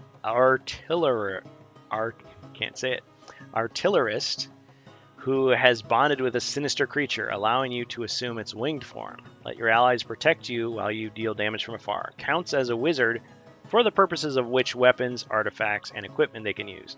A lot of people got confused. They thought that meant you could use wizard spells. It clearly does not mention spells at all here. It's just talking about artifacts, equipment, and weapons. And I don't think this has changed at all in the final version. Although, once again, the miniature was tweaked slightly for the final release. Digital concepts shown. Actual products may vary. When I design new HeroQuest heroes, I want to bring new elements to the table, but not overshadow the iconic original 4. Shauna Nakasone's art features a warlock showing visual signs of the sinister entity that lives inside them. So these were guest artists. I wanted our warlock to be fearsome and scary and make use of the winged creature they are a host for as they quest. I'm intrigued with the idea that there is a condition that would allow you to recover a spell, for example, demon form, for this hero that you've already cast. So yeah, the recovering of spells thing is pretty common with these new heroes. So repeat from the card, the warlock's statistics and equipment are comparable to the wizard's, but the wizard excels in utility with 9 spells that they can call upon. Our warlock is more of a focused range damage dealer. Warlock's unique weapon, Wand. This wand gives you the attack strength of 2 combat dice against any monster you can see. A warlock may purchase a new wand for 125 gold coins. This weapon allows our warlock to attack at range. In addition, the wording of the gold piece value of the wand works to prohibit other heroes from trying to purchase it for themselves. This object should be unique to the warlock. That was weird. It didn't make any sense because the warlock could buy it and then hand it to another hero. Like that would just say can only be used by the warlock. That's the only. And what if the warlock didn't have enough gold? Someone else could buy it for him. So, but in the final version, that was not a problem. But it's just kind of weird that why did he think that was a big deal? The warlock's 3 spells. Demon form. The warlock ignores pit traps and may roll 1 extra combat die each time they attack until the spell is broken. The spell is broken when the hero suffers 1 body point of damage. Regain the spell when you reduce an monster's body points to 0. Okay. I keep forgetting to check the chat. Okay, so we just kind of went down this rabbit hole. Yeah, Yeah, so we're just going through the old site that's apparently been taken down or moved or downgraded or something for the Avalon Hill Pulse campaign that brought us the remake of HeroQuest. And for all we know, eventually we will get some or maybe all of this material re-released in retail form. Of course, now all the people that blew their money on scalped versions of the Mythic tier will probably be upset about that, but the majority of people that would have bought this if they could have for a reasonable price were mad that they couldn't. So I think if it comes out in whatever form, it's a good thing. I think collectors can always just say, well, I'm collecting this version of the box, so whatever. Fear. See, this is like the chaos spell. Fear. This spell causes any one monster to become so fearful that their attacks are reduced to 1 combat die. The spell can be broken on a future turn by rolling 1 red die for each of their mind points. If a 6 is rolled, the spell is broken. So really just like the old Fear chaos spell in the game system. Dark Wings. Cast this spell on an enemy's turn after you've suffered damage. Reduce that damage to 0 and move instantly to an unoccupied square you can see. And so Doug Hopkins says, I wanted these spells to reflect the self-serving nature of the Warlock. Nothing here directly helps your allies. The Warlock focuses on escaping trouble long enough to remove monsters from the board, and they are rewarded by recovering their demon form spell for doing so. So here we got Painting the Dungeon by Brian Wilk. So this, I thought this was going to be a big series, but he just did this one instance, so some people were hoping to see more of his work. It was a pretty decent job. I mean, I'm not a super painter, so I'm sure this is better than I could do in a short period of time. If you're like me, I bet you love painting your miniatures as much as playing with them. I thought I would take a shot at painting my way through all the miniatures included in the HeroQuest game. Now, I know initially, early on, there were a lot of people that were like, I don't paint, or I don't have time to paint all this stuff. And the fact is, the furniture was more boring than the original furniture. I mean, yeah, it was completely plastic this time, but the cardboard, it was like half cardboard and half plastic originally, like any board game. And at least the cardboard part was beautifully illustrated. So then it's just a big chunk of brown or gray plastic. So yeah, painting the furniture made sense. But, I mean, they color-coded the plastic for everything, which was more like the original game. If they had made everything gray, I think that would have been a lot tougher. Because you would have been basically telling people, you have to paint this. Otherwise, it's just going to be really boring. Just a big pile of gray. Shame. So anyway, he says, I will be posting them weekly as I go along. Oh, that's too bad. I wonder if he posted these somewhere else. Like, what happened to this guy, Brian Wilk? What's he doing now? Anybody know?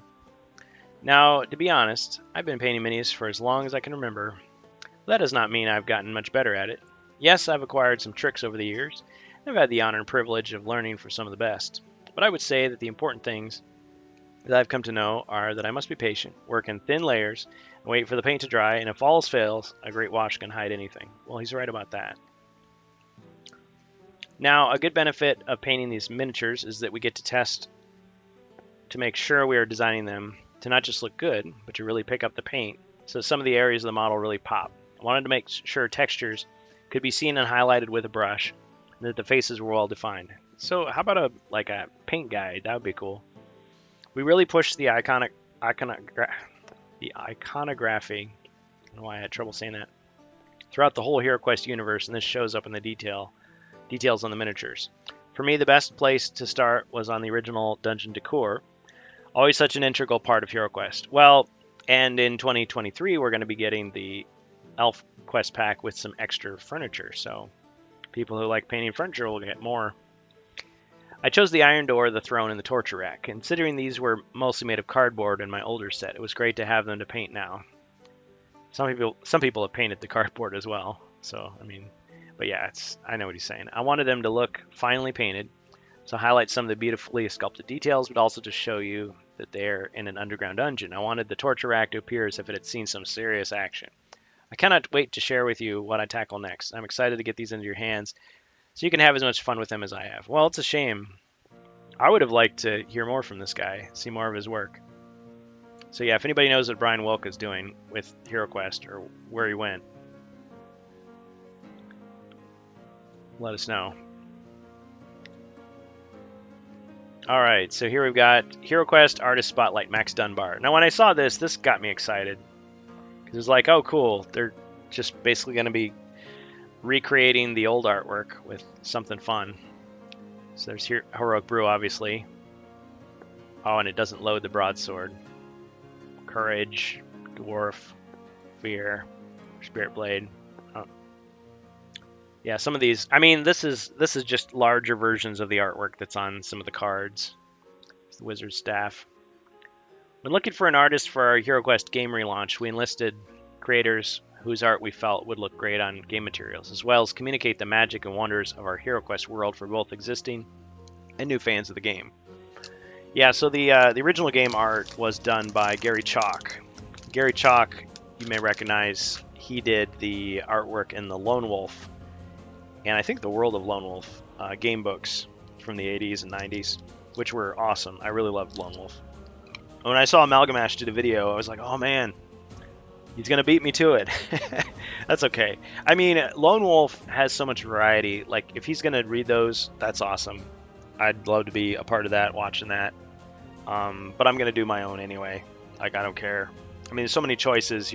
No two adventures are going to be exactly the same anyway. I mean, the HeroQuest books were pretty fun, but they pretty much just had one good ending, and the rest were bad endings. I guess Lone Wolf was kind of that way too, but what happens along the way can vary greatly, and it's got combat and everything. Well, anyway, yeah, Gary Chalk did the HeroQuest artwork and Lone Wolf, and he also did Warhammer Fantasy before that. So, yeah, and of course Joe Deaver, who wrote the HeroQuest books, has passed away. But yeah, you can find out, rest in peace.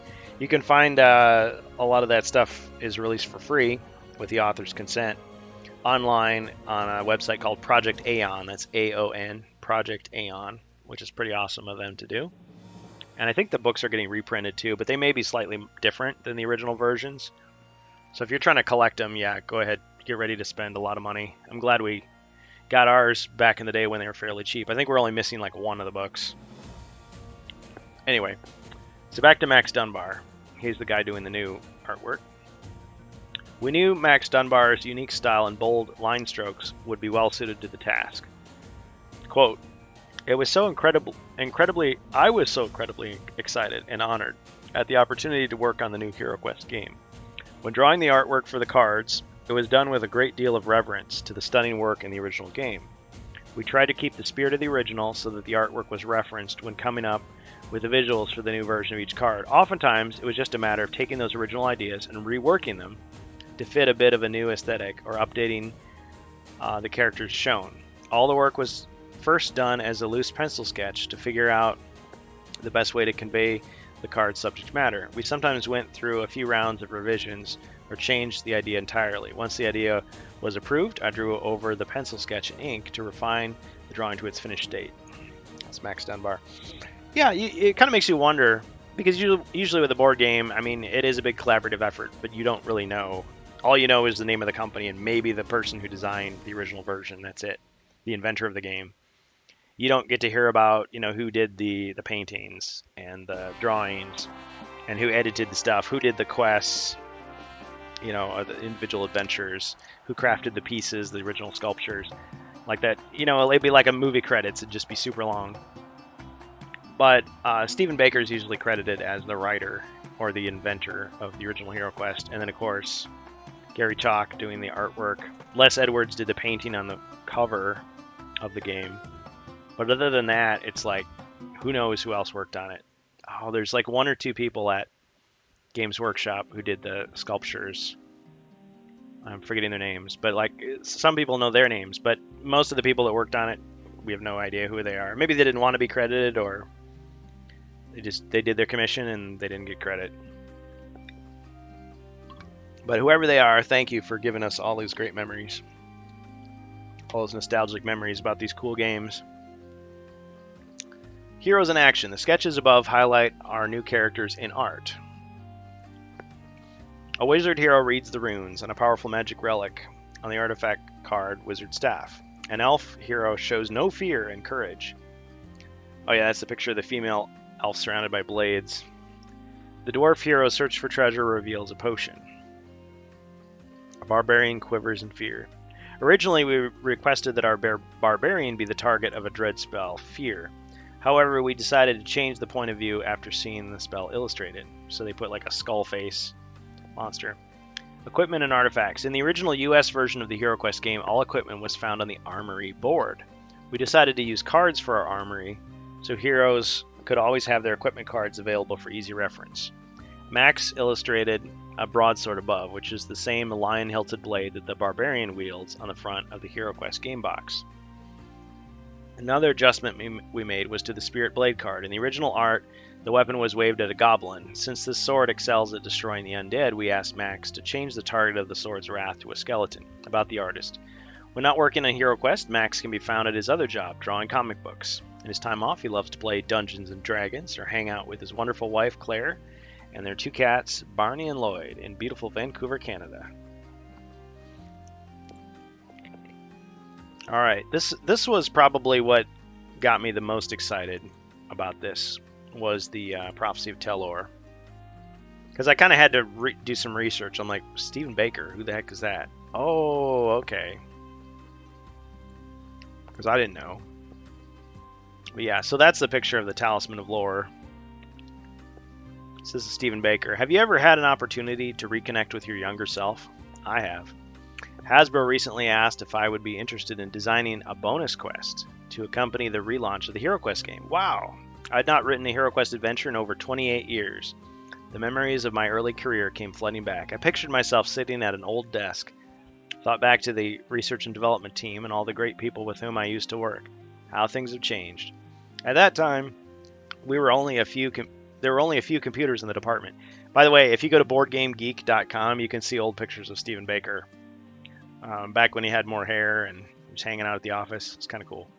Okay, at that time, there were only a few computers in the department, and prototypes were put together with black and white photocopies, markers, and paste. I tried to recall, how did I work back then? What was my design process? What went through my mind when I literally put pen to paper? I thought about it and smiled. Nothing's really changed in that sense. I began by imagining how I want the players to feel. I picture a game being played and ask myself, what moment will make this a memory forever? Of course, I was interested in writing a new HeroQuest game adventure. This would be fun. I'd take the baton from my younger self and work again on a game that is dear to my heart. This would be just like the old days, though I like to think the passing years have given me a few more tricks up my sleeve. As I sat down to begin, I thought about what I wanted for this adventure. How was this quest going to be a little different? I wanted the narrative to build off the original ones in some way. I also wanted it to stand alone and not become something that might conflict with any possible re-release of the original expansions. Most importantly, I wanted this adventure to have something for everyone. For new players, I wanted this to be a quest that would further lead them to become a fan of the game. For those fans returning to the HeroQuest game after many years, I wanted this to be an adventure that would help rekindle their passion for the game, an adventure that would bring back memories of games long past. Oh boy. As I looked through an original quest book, I came upon Quest 5, Melar's Maze, or Milar's Maze, I guess is how he says it. Perfect. The adventure sends the heroes to recover the Talisman of Lore that the wizard Milar had created. His adventure gave me the elements I needed, a powerful wizard whose fate is unknown, and a great artifact that was created, then hidden, to keep it from the forces of Zargon. From there, I could draw on some central questions for the heroes to investigate. Where is Milar now? Why did he create the Talisman of Lore? I had my rough idea, now I needed to create the structure for the adventure. Of course, back then it would have been Morcar in the original version of HeroQuest. So again, quoting Stephen Baker, before I began designing any of the quests, I needed to map the whole adventure. I wrote a one-page overview for the whole story. This allowed me to explore how the narrative would unfold, and at what points I would throw in a little surprise or plot twist. Once I was satisfied with the story, I planned each quest. How would it advance the narrative? What would the heroes have to accomplish? What would be the location? Additionally, I jotted down some notes on what would be the key challenges for each quest. Finally, I named each quest. Now I had my adventure planned. Each quest, like a chapter in a book, had its purpose. Each felt full of promise. These promises were what I needed to make real. Writing a quest is a balancing act. There are a finite number of playable pieces. A quest can never require more than 5 closed doors to be in play. Monsters on the map must be available for placement. The key challenge, though, is being creative with how the board will be used and how to make each quest feel different. A good starting point is asking, what are the players going to talk about most having played this quest? What will be the key moment, the big surprise, the unique adversary or narrative reveal? How can the players feel they're on a hero quest? This is what makes a quest memorable and drives anticipation for the next one. It is also where a more mundane reality comes into play. Unique events, narrative reveals, and special rules require explanation, text. There is limited space on the page, and the first draft is never the last. There's a lot of editing to get everything right, and not every idea makes the final cut. Once finished, I put the whole adventure to one side, left it for a few days, then read it all through again. It felt right, and I sent the draft to Hasbro for review. I knew there would be playtesting and edits to adjust game balance. However, at its core, it was done. I had accomplished what I had set out to do. This would be an adventure for everyone. I thank HeroQuest for inviting me to write this bonus quest book. I also thank all the fans who have spoken with me and shared their memories. It was also humbling to think how many people have found joy playing the HeroQuest game over the years. I hope you have the chance to play, and this will be an adventure to remember. So, that was pretty cool. I enjoyed reading that, and I thought, yeah. So, he's basically a guest writer on his own game, so to speak. But, again, you don't really think of it as Stephen Baker's game, because he alone did not create it. But I think it was awesome they brought him back. And it's awesome that he's still doing work on the project. If nothing else, he's doing those voiceovers for the different ads. So yeah. So all this was pretty cool. I think this is like a museum piece. I mean, they should keep that around. But I guess it's out of date now. And this was the trailer, the original trailer that showed the rounded dice. The quest is calling. That was never a phrase that we used for the original game, but it's kind of been the trademark phrase for the new one. Is it a baby goblin? Never noticed that before. So yeah, just so much speculation about this when it first started. Okay.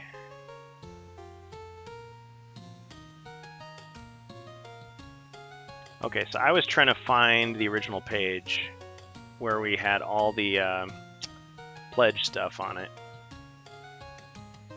So this is the archive version from archive.org. I mean, they could just put a little note saying this is from times past. So this is the final tally of money that was raised. They were trying to get $4 million. They had to get $1 million raised just for it to go into production. They were trying to get 4 million. They didn't quite get 4 million. Oh, this is all different. It redirected. Darn it. Okay, this is what I wanted to see. So $3,721,699. Funding completed. The campaign has ended and was successfully backed. It will now move into production. And I waited to the last minute to pledge, honestly. Okay, how much of this are we going to be able to see still? Okay, so it was $99.99 to get just the game system. Now, pledge is a purchase, so if you pledged more than $100, you would get like 2 of them, I guess. $200 to get 2 sets. The Mythic tier was Keller's Keeper and Return of the Witch Lord, plus all unlocks. The Heroic tier includes the core game system, featuring 71 highly detailed character and furniture miniatures, as well as 4 bonus hero miniatures and 1 exclusive miniature only available during the HasLab campaign. Okay, this was a black background before, so some of this is messed up just because this is the archived version. Yeah, these are the original, like, 3D sculptures. You got your 4 heroes, and of course the elf is female. Digital concepts shown throughout, actual product may vary. Then you've got Pulse Bonus, so you've got female versions of 3 of the heroes and the male elf. Now we finally did get a male elf in the remake of Mage of the Mirror coming out next year, but otherwise you couldn't get him. And some of these heroes, all they did was they just changed the face, the chest, and the legs, and otherwise it's the same pose, same clothing, and everything. Limited time exclusive, Sir Ragnar. So Prisoner Sir Ragnar. The Mythic tier features the fan favorite character Sir Ragnar. This version of the character miniature will only be available during this campaign. Okay, so does that mean we could get another version of him sometime? Maybe like Sir Ragnar as a regular knight or a different pose. 76 core miniatures, 71 base plus 4 bonus plus 1 limited time exclusive. I would have thought that these swapped heroes, these sex swapped heroes, would have been available after the campaign, but apparently they were not. So at some point they ought to do that. They ought to re-release them. I endorse that idea. Okay, the monsters. So you got your Gargoyle, you got your Dread Sorcerer. Of course, they had to get rid of Chaos, so they just called it Dread. So instead of Chaos Warlock. Oh, that doesn't load. Oh, there we go. A lot of high-res images. So this is what the old page looked like, except the background was black instead of white. Abominations replaced Fimmers. That was the big deal, because they were not working with Games Workshop. They had to get rid of the Warhammer Fantasy trademark IP stuff. Dungeon decor, full 3D sculpts. Doors, so 5 closed, 16 open, just like the original. Tomb, Sorcerer's Table, rack, weapons rack, bookcases, tables, cupboard, treasure chests, fireplace, throne, alchemist bench, rats and skulls. Yeah, there's actually different versions of the skulls. Pledge now to get the Heroic Tier offer that includes the core game featuring 71 highly detailed character and furniture miniatures, as well as 4 bonus miniatures and 1 exclusive Sir Ragnar miniature, only available during the HasLab campaign. Heroic Tier $99.99. Heroic Tier plus 2 expansion sets plus unlocks.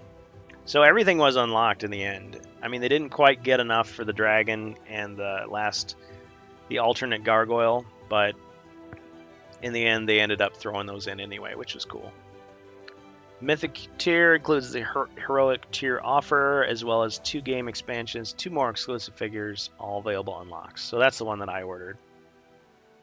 Turn of the Witchlord. Witchlord lives. His foul sorcery has protected him from the power of the Spirit Blade. You must move fast if you are to stop him from raising a legion of undead.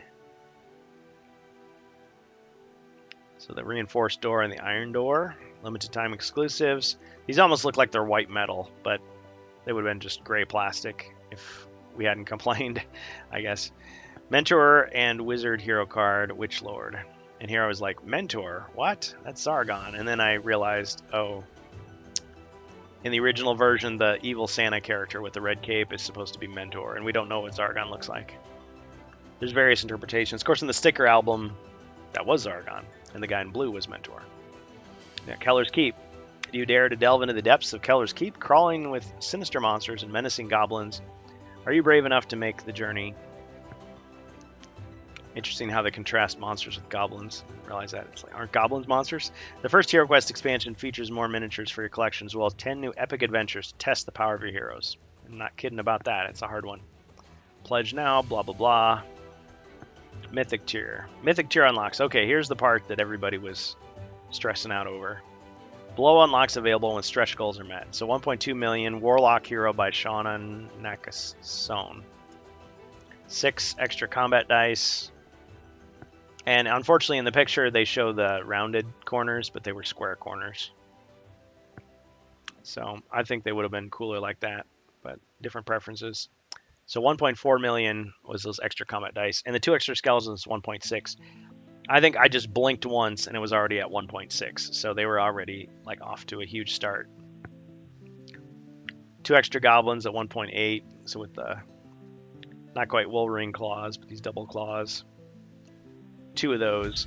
Quest book by Stephen Baker, Prophecy of Telor. Once this 2 million was reached, I was like, maybe this would be cool to get. But I was still kind of hesitant. I was still kind of skeptical. I was like, okay, it's been funded, but is it just going to be a one-off? As time went on, I got more and more convinced. Okay, fine, I'm gonna buy this. I'm gonna bite the bullet, and get it. Even though I've got my own classic set, I've got proxies for all the expansions. I don't have to buy it, but I thought I want to support this because it looks like they're on the right track. Unlike some other franchises, this looks like it has a potential to honor the original community, to give the fans what they want, not change it too much, not try to ruin it.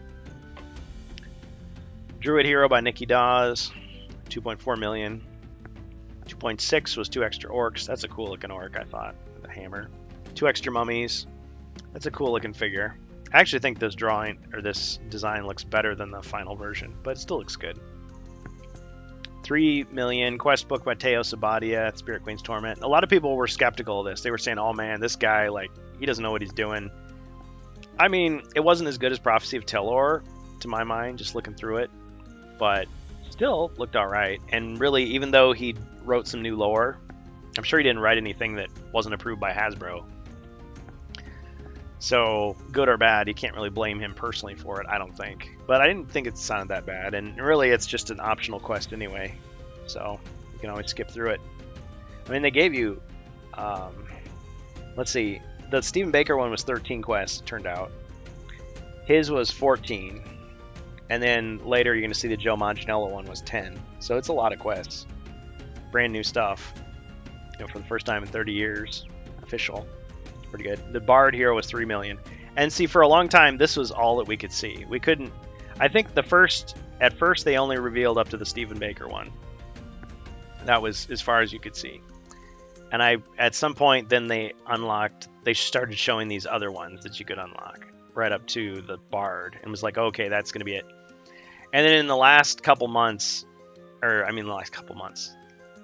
last couple weeks, the last month, it seemed like right at the last minute they started showing these other ones. So 2 extra Abominations, 3.2, 2 extra Dread Warriors, 3.4, 1 extra Dread Sorcerer, 3.6. And it was like there's hardly any time left for these last 2. 1 extra Gargoyle, 3.8, which was not reached, and 4.0 quest book by Joe Manganiello with Dragon miniature and game tiles. But I mean, I'm sure they've made up that deficit by now with sales of the retail version. If this game hadn't gone to retail, I mean, HeroQuest would have been just back on the shelf for 30 years with fans keeping it alive. But releasing most of this stuff to the public was the right idea. It was a good thing. And if they release more of this stuff, I mean, you don't really need these. I mean, I guess you would use the Bard for Spirit Queen's Torment. The other stuff is just fluff. It's just extra. Just alternate sculptures for fun. Frequently asked questions. What's in the box? You can expect updated versions of miniatures, tile markers, character cards, combat dice, movement dice, game board, character sheets, quest books, rules of play, sorcerer screen, turn cards, and game cards. And looking back, we can see, yeah, they made good on all these promises. What version of the rules are you using? We have an updated US version rulebook. You can expect there will be only minor changes to this resource. That was true. Very few. New rules will be added to your heroes in our Mythic tier unlocks. That's true. Are the quest books the same? We have updated US version quest books. You can expect there will be only minor changes to this resource. New quest books will be added to our Mythic tier unlocks if we meet those funding goals, which they did, except for the last 2. What is the estimated ship date? If the campaign is successfully backed, we currently estimate shipments of HeroQuest to begin in fall 2021. So yeah, it came out in November, and then in December was when the retail version started, which was great.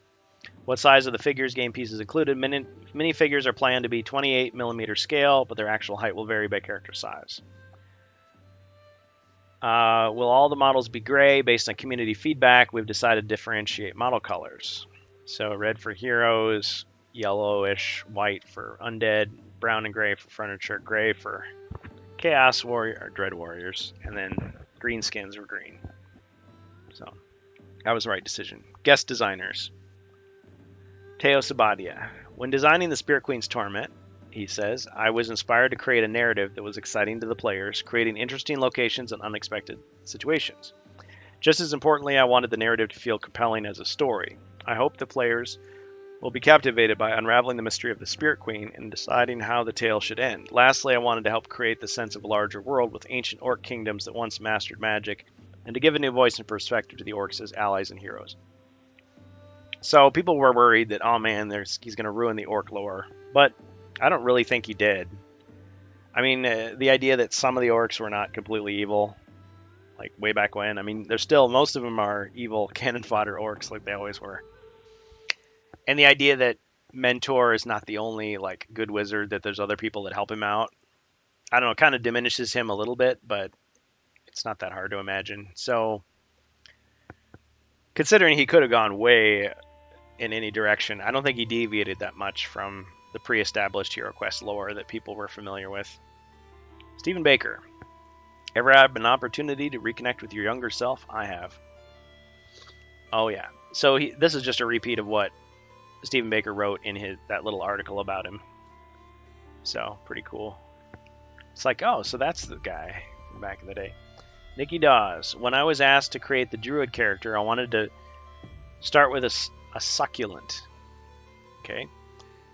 They are hardy, drought-resistant plants. Oh, okay, which I thought was a good fit for a strong and battle-ready character. I also wanted to keep a lot of rounded shapes in the overall design to contrast with the other characters.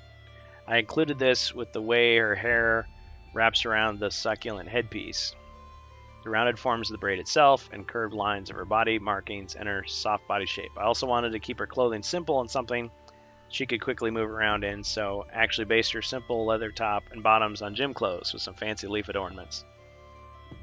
And that design was updated and improved quite a bit. Yeah, let's go back. I think I've shown pictures of this before. This is the updated version, but the original version, it really did look like she was just wearing like yoga workout clothes. She didn't look like much like a fantasy character. Shauna Nakasone, or Nakasone? I'm not sure. Sorry. Initial idea for the Warlock will be a halfling. To be a halfling is that they are rarely portrayed as scary, intimidating. I wanted to play around with that with the Warlock archetype. I wanted her to have a bit of a regal demeanor, giving her layers of custom fitted clothing of mixed materials, treated leather, wispy taffeta, and a thick base velvety skirt. The wrap around her upper torso and waist was to give a punch of color, as well as an article of clothing that would hold the same spellcaster article of clothing as a cloak, but keep the fitted silhouette. Also, it can be seen from all angles of the 3D figure. The idea of the demonic influence shows itself through the crystallization of the right eye socket and arm. For me, crystal growth is a bit creepy, unnerving, a little otherworldly. It grows and can be invasive, something usually associated with organic materials, fungus, plants, flesh. Also, that it seems both random and orderly. Also, I like that it's translucent and can play around with height and glow coming from it as well as through it. The black double-pupiled eyes on the face and the top of the hand, I wanted to get through that it wasn't a random occurrence, but came from the will of an entity. Color of the crystal magic is to get across an otherworldliness, power, as well as a bit of sickness that comes from being evenly yellow-green. As far as the background, I wanted a space that was castle fortress-like, architectural touches that suggest a lich or other powerful spellcaster, something that may be a target for our warlock. Alright. So that, I think, is pretty much it. There were some photos originally that you could scroll through. Let's see. So this picture of the game system is pretty much the same, except I think the text on the box is a little bit different in the final version from what you see.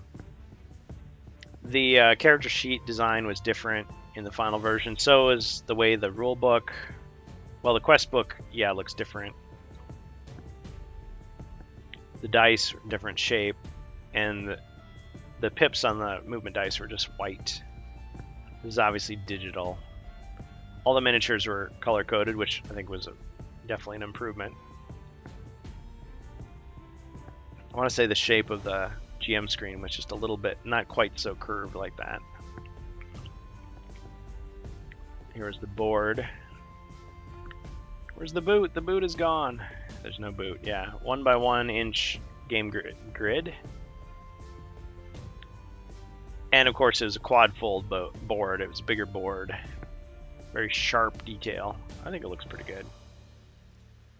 But yeah, they need to make a little tile of the boot, the missing boot, to put in one of the future packs.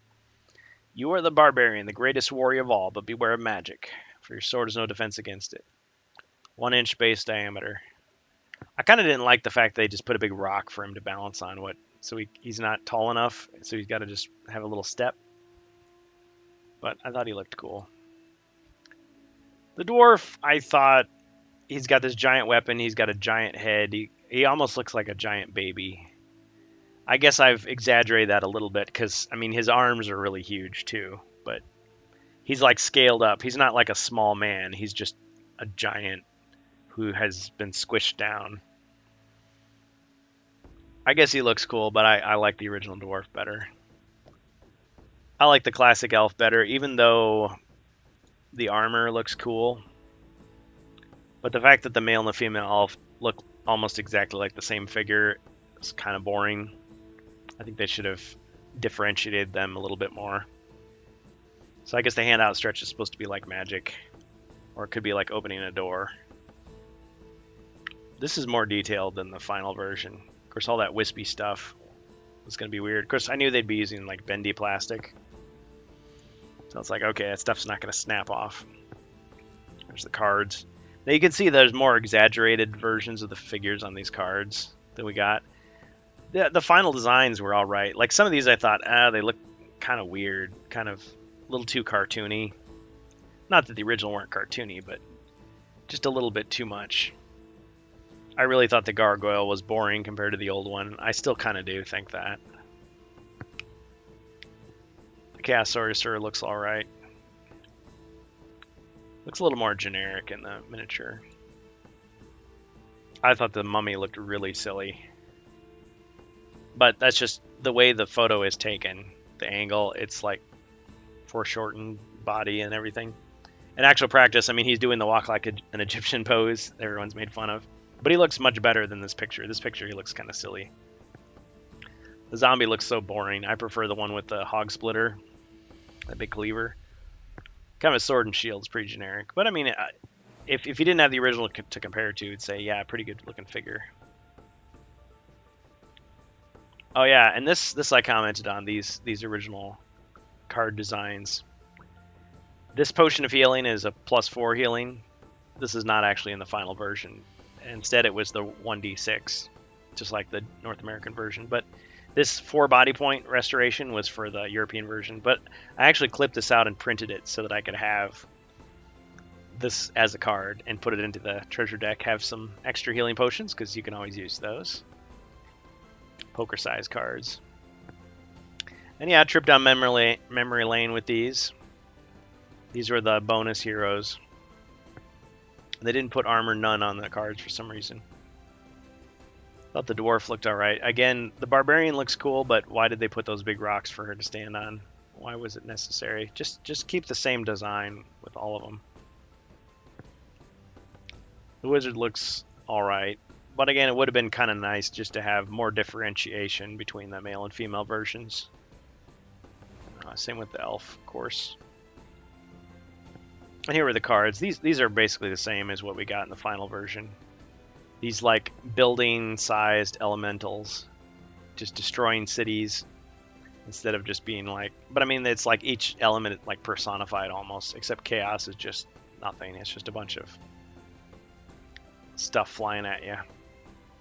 So yeah, that's pretty much it. Not much to talk about other than it's too bad that they're taking this site down. But I can see why they would do it, just not to confuse people who are just trying to buy the game. They're not trying to. It's like, what? There was a pledge? What is this? Not available to ship to Quebec, Canada. I think that's surely by now that's changed. Okay. Oh, here we go.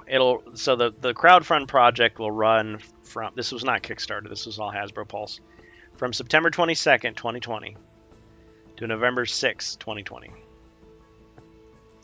So not that long. Less than 2 months.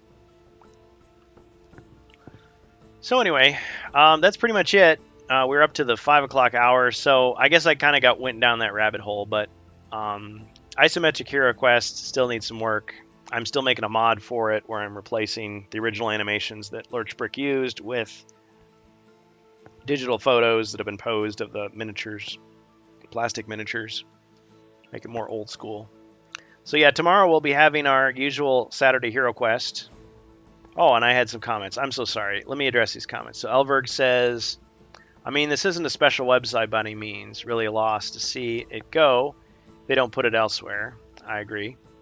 I noticed last week that the original Pulse campaign also no longer has working preview images. Not sure if they're doing some restructuring and maybe this will be restored later or whatnot. See, right when they, like, I remember when this started, every time they post a new picture, I saved it to my hard drive. And a lot of them we were sharing on UILD because we're like, whoa, let's like zoom in on this and like look at every aspect of it and try to get clues of what it is and everything. So a lot of that's still saved, but yeah, it'd be kind of a shame if it went away. Considering it's $134.99 for the base game now, the Mythic Pledge was a deal. Yeah, you save $30 even after shipping, and you got all the unlocks. So a whole box, extra box of stuff. Yeah, I'm not sure why they raised the price. Is it just inflation or what? Because it seems like every time the game system in Keller's Keep and Return of the Witch Lord goes up on Hasbro Pulse, immediately it's sold out. So they're getting little batches, and it's just people are buying it like crazy. Which is probably good for them, but they're saying it's a retail product now, so it's not going to run out. It just goes to show that there's definitely a demand for HeroQuest. A lot of fans out there, and a lot of new people that are interested in checking it out. It's not just a fad. It's not just a flash in the pan. How disappointing would it have been if they made the final decision, just said, nope, this is just a one-time thing, that's it, it's never coming back. Man, they would have lost a lot of money doing that. Elberg says, I also don't remember them revealing all the stretch goals when it opened. Yes, I think they gradually revealed them like Kickstarter campaigns.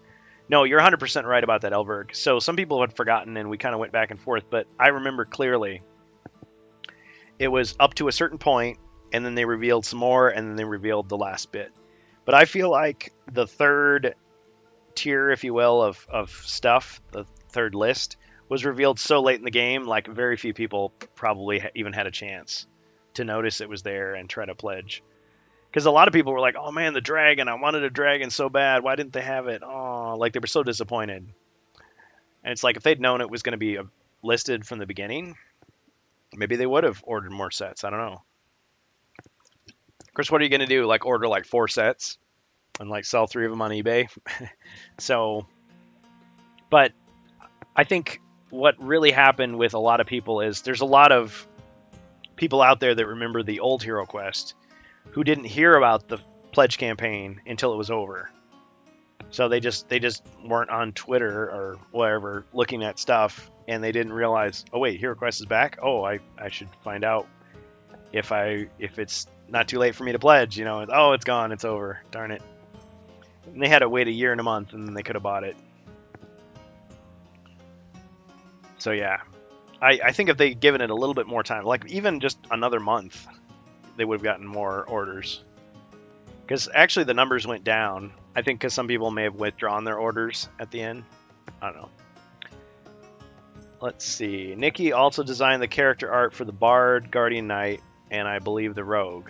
Not sure in this one. Oh really? I didn't know that. Nikki Dawes. Yeah, because there's the miniatures and then there's the card art. So the card art was designed by the same person. Yeah. Well, I could see the Guardian Knight and the Rogue being designed by the same person. They do have kind of that aesthetic. Yeah, and Doug Hopkins did the stats for the characters. So yeah, it's a multi-person job, really. I think that's part of the reason they made the base game box smaller now, cheaper, internal shipping to produce and send out. Well, the thing was, there was a lot of wasted space in that big, huge box. Like you open it up and you've got these 2 candy trays, vacuum sealed with the miniatures and cards in them. Okay, it makes sense. I mean, they're kind of tight in there. But then you've got these cardboard sleeves around them, which just have identical artwork. And then you had like this false bottom, and it was just like a bent piece of cardboard, and you just pulled it out, and there was just empty space. So it was just filler. So it's almost like there was supposed to be something more in there originally. But the Mythic box was completely separate. Like they could have taken the cardboard out and put the Mythic box stuff inside, maybe. Let's see. Yeah, she has an ArtStation site with it all. I'm not familiar with that, but all right. Yeah, I figured they had these guest artists come in to do the stuff. But yeah, I didn't know that Dawes was still doing the these other one-off products. So yeah, they've got freelancers, they've got people they hire. I mean, I don't know if these people, if any of these people like work full time for Hasbro or if they're just on call. Tubbernaut. Gut feeling was another tray of minis down the bottom that never happened. Oh yeah. Well, we don't know, right? So, I mean, I thought it went pretty fast, but you think there was another list and we just never got to it? I mean, that's their own fault if they didn't reveal it. Like, if it were me, if I were running this for a company, I would just put all that stuff out there right away. Of course, then I guess you could tinker with the dollar amounts. Could have been to 5 million. See, but again, they should have given us more time if they'd wanted that. Because you had people that were buying like probably 4 or 5 copies just to try to push it along. Not like you can do it. Well, not tinfoiling, but the white cardboard insert was the exact same size as the mini tray. That's a good point. Yeah, I didn't really think too hard about that. I was thinking, gee, they could have used that white cardboard as the armory board. They could have just printed out the same art from the cards like on there. So you'd have like an armory menu, like the classic game, not just the cards. But they didn't. I might still do that for my own, just for fun, just for laughs. But yeah, the new box is smaller, so it doesn't have all that wasted space. And it's easier to pop the stuff out of the trays. And they were allegedly trying to get Games Workshop to sign off for the Fimmer minis. Well, if that had happened, Tubbernaut, that would have been great. I know there's people that say, well, you can never bring Fimmers back. They're so un-PC, they would never fly today. But you just rewrite the lore and just the point is the monster design is nostalgic for a lot of people. So if you could find a way to bring that back, people would have appreciated it. Because they didn't do it, people come up with excuses and justifications after the fact. Well, it's good that they didn't do that. If they'd done it the other way, people would have said, oh, good, I'm glad they did. I would have liked it. Again, if it looked cool. I'm not saying the abominations don't look good, but yeah, just the nostalgia factor would have been that much higher. Elberg says they should have hit Kickstarter. Take the loss on the Kickstarter percentage or increase the base price to account for it. It would have hit 10 million. Yeah.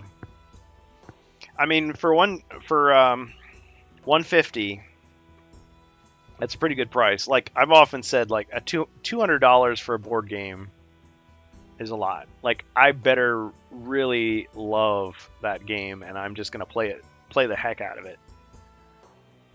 Especially if it's a game you've never played before, like someone's just trying to convince you to spend $200 on a board game. It's like, oh man.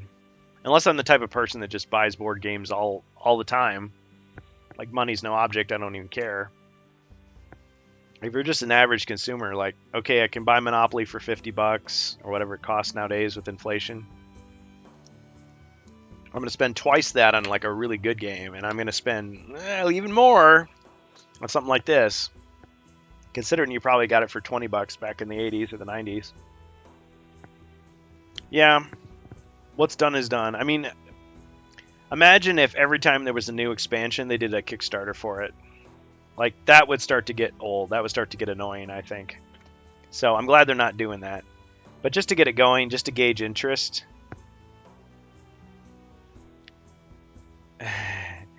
Yeah, you Alberg, it's true. So if you out there are more sensitive, you may not want to do this, but yeah, the whole thing about the Fimmers was in the Warhammer Fantasy lore. They never mentioned this in HeroQuest. It was never in HeroQuest. Was the idea that they can't reproduce on their own, so they kidnap women to mate with to keep the Fimmer race going, which that's pretty gross. But I mean, that's Warhammer Fantasy lore. And HeroQuest is just, it's just a big monster. Sometimes they command goblins and orcs. That's all you know. But my understanding is, I'm not a lore junkie for Warhammer, but in Warhammer they rewrote it to say, oh, well, maybe they don't do that. Honestly, though, if they really wanted to... Oh, yeah, Elberg, that was just an automatic... I just have an automatic sensor thing on there. I'm not gonna like shame anybody, but there's people out there that wouldn't mind having a relationship with a monster, so maybe they're just good at seduction. I mean, why would it have to be violent. So anyway, I mean, there's different ways they could do that, but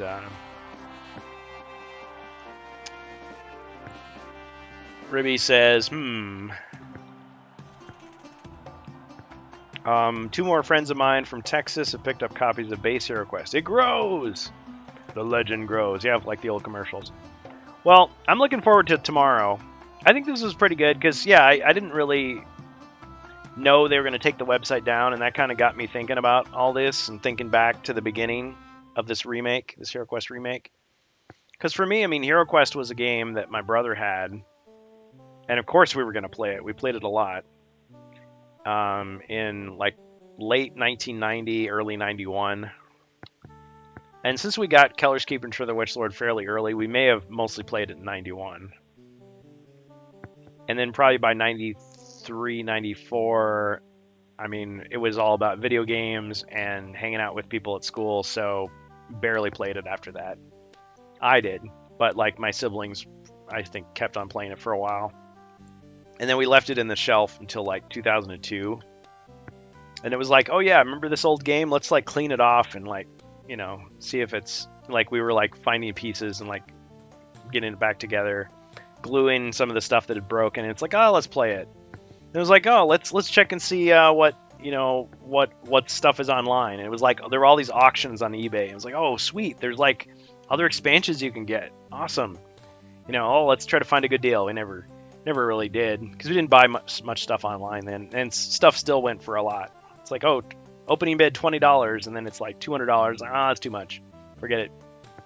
And it was like, oh yeah, Warhammer. Oh, I remember 40K, but what's this stuff? And we were like taking a crash course in the lore, and we found it was Dwayne Agan's Inn back then. It wasn't Ye Olde Inn. And there was Old Scratch's forum. I was like, wow, there's like all these mods and stuff. There's Phoenix, the combat cards. So we printed out the combat cards in black and white, and we cut out the cards. And I think I remember taking like school glue or something and gluing. I didn't have any cardstock, so we glued them to like a manila envelope folder, like cut them out with the scissors. And they weren't in sleeves or anything. It was just paper. I was like, oh, these are kind of cool. Kind of makes the game a little more interesting. It was like, okay, all these rules that we misunderstood as a kid, like we were trying to like play it the right way. It's like, okay, fine. You really do have to make sure the different armors are, like you can't like have chainmail and plate mail at the same time, and you can only have one helmet and one shield. Yeah. Let's see. Furthest I ever got in the early... Sorry, what's happening tomorrow? Another announcement? Oh, no. Sorry, Tubbernaut, I was off on a story. So tomorrow is Saturday. And every Saturday, just about... I mean, this weekend we're playing Hero Quest. Next weekend, I've got stuff I got to do. I'm going to be out of town, so I won't have time, unfortunately.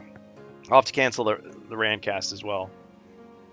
I mean, unless Strange Bus wants to do it with a different guest host. But, yeah, sorry about that, man. Yeah, every Saturday we try to play Hero Quest on Twitch. So we'll stream live. And whoever wants to can join us in Discord. And hey! Thanks. Yeah, see, we get to hear Ric Flair yell, woo, every time someone follows. I think the Randy Savage one Sound Alert plays when somebody subscribes. I think it's what happened. So either way, I appreciate subs, follows. But yeah, what was I saying? Yeah, so every Saturday, just like it says down at the bottom, Discord Quest Live. So we'll have people that'll control heroes. And we'll just point our cameras at the board and we'll just play the real game. But then people in the Twitch chat can also use their channel points, their gold coins, to affect the quest. So like in chat, if you're in chat right now, you can use your gold coins to like buy a potion for the heroes. Or buy a hero card for them. To like help them out. But you can also buy Zargon stuff. So you can buy bonus monsters for them. You can buy threat cards. And it's not real money that you're spending. It's your channel points. So you build that up by... Yeah, thanks, Jacer. Okay, Jacer, you just bought a potion. And we're not playing right now. So what that means is, tomorrow, you guys are going to start with a potion. And now normally I don't let people that are playing as heroes buy stuff for themselves, for their party. But I'll allow it in this case. So yeah, if you want to charge yourself up for the next quest, that's a bonus potion already. because I have a potion deck that I'll draw from, and you'll get to see what that is. So yeah, we'll see that tomorrow. Thanks, Jacer. Y'all my kind of people already. Well, thanks, Tubbernaut. See, that's the thing. I started HeroQuest fans more than a year ago now, because not because I wanted to be famous or get paid to be on Twitch. I mean, that'd be cool, but come on, I'm not nearly popular enough to do that. I think all the ads are running, you get like $20, and you don't even get it until you get 100. So I get nothing for this. Just satisfaction. I get to talk about a game I love and related games, and I get to play with people from the community, which is awesome. Because really, like, who are you going to play with? Your family and friends? Maybe if you go to Gen Con or something like that, you can play with fans from across the world. But most of the time, you're just going to be playing locally. So, got all these people on Yield In, got all these people in the Discord who are fans of the game, or maybe who've never played it. Hey! Yep. Common Circumstances playing right now. Thanks, Ribby. Sweet. I forget all of his, but he has this like dramatic speech that he does. Macho Man Randy Savage, rest in peace. Yeah. Yeah. Macho Man Randy Savage. It's Lanny Poffo is his name, Randy Poffo, and Miss Elizabeth. Yeah. Gone but not forgotten. That's cool. Yeah, I love it when people gift subs, because it's like, yeah, you can sub, or you can just give a sub to somebody else. Yeah, good old Macho Man. Larger than life. Yeah, so on Saturdays we play HeroQuest. That's my point. And you can talk on the Discord chat, the live quest. Yeah, wistful. But you can also do it through chat. You can just type your responses. It's not as much fun, but I realize some people are on phones, some people are on their computers, some people are at work and they're just on their break, just want to drop in and have a few laughs, and then they're back to it. But I figure on Saturday that gives more people a chance to participate if they want to. We start at 6 p.m. Central Standard Time, just like it says, U.S. time, and we go till 10. And I try to make that a hard stop, hard start, hard stop. So I try to start on time, not like today, I was late.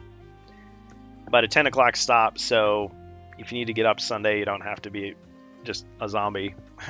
Because I still got to put the game away.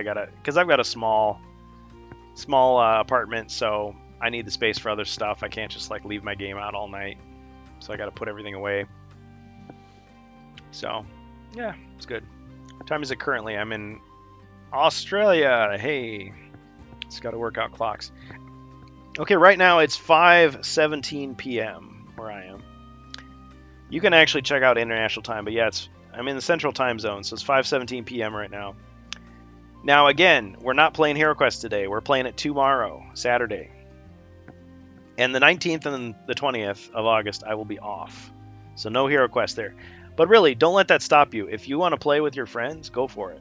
I mean, there's people on the Discord that would love to play. You just got to set it up. You could play with Tabletop Simulator, Vassal. You could do what we do, pointing cameras and stuff. I mean, I started out playing on Zoom with like iCareth and a couple other people. But yeah, now we use OBS, Twitch, and Discord. It works pretty well. It's all free. So this time tomorrow for me. Well, just about. Just about. So it'd be like 40 minutes from now tomorrow.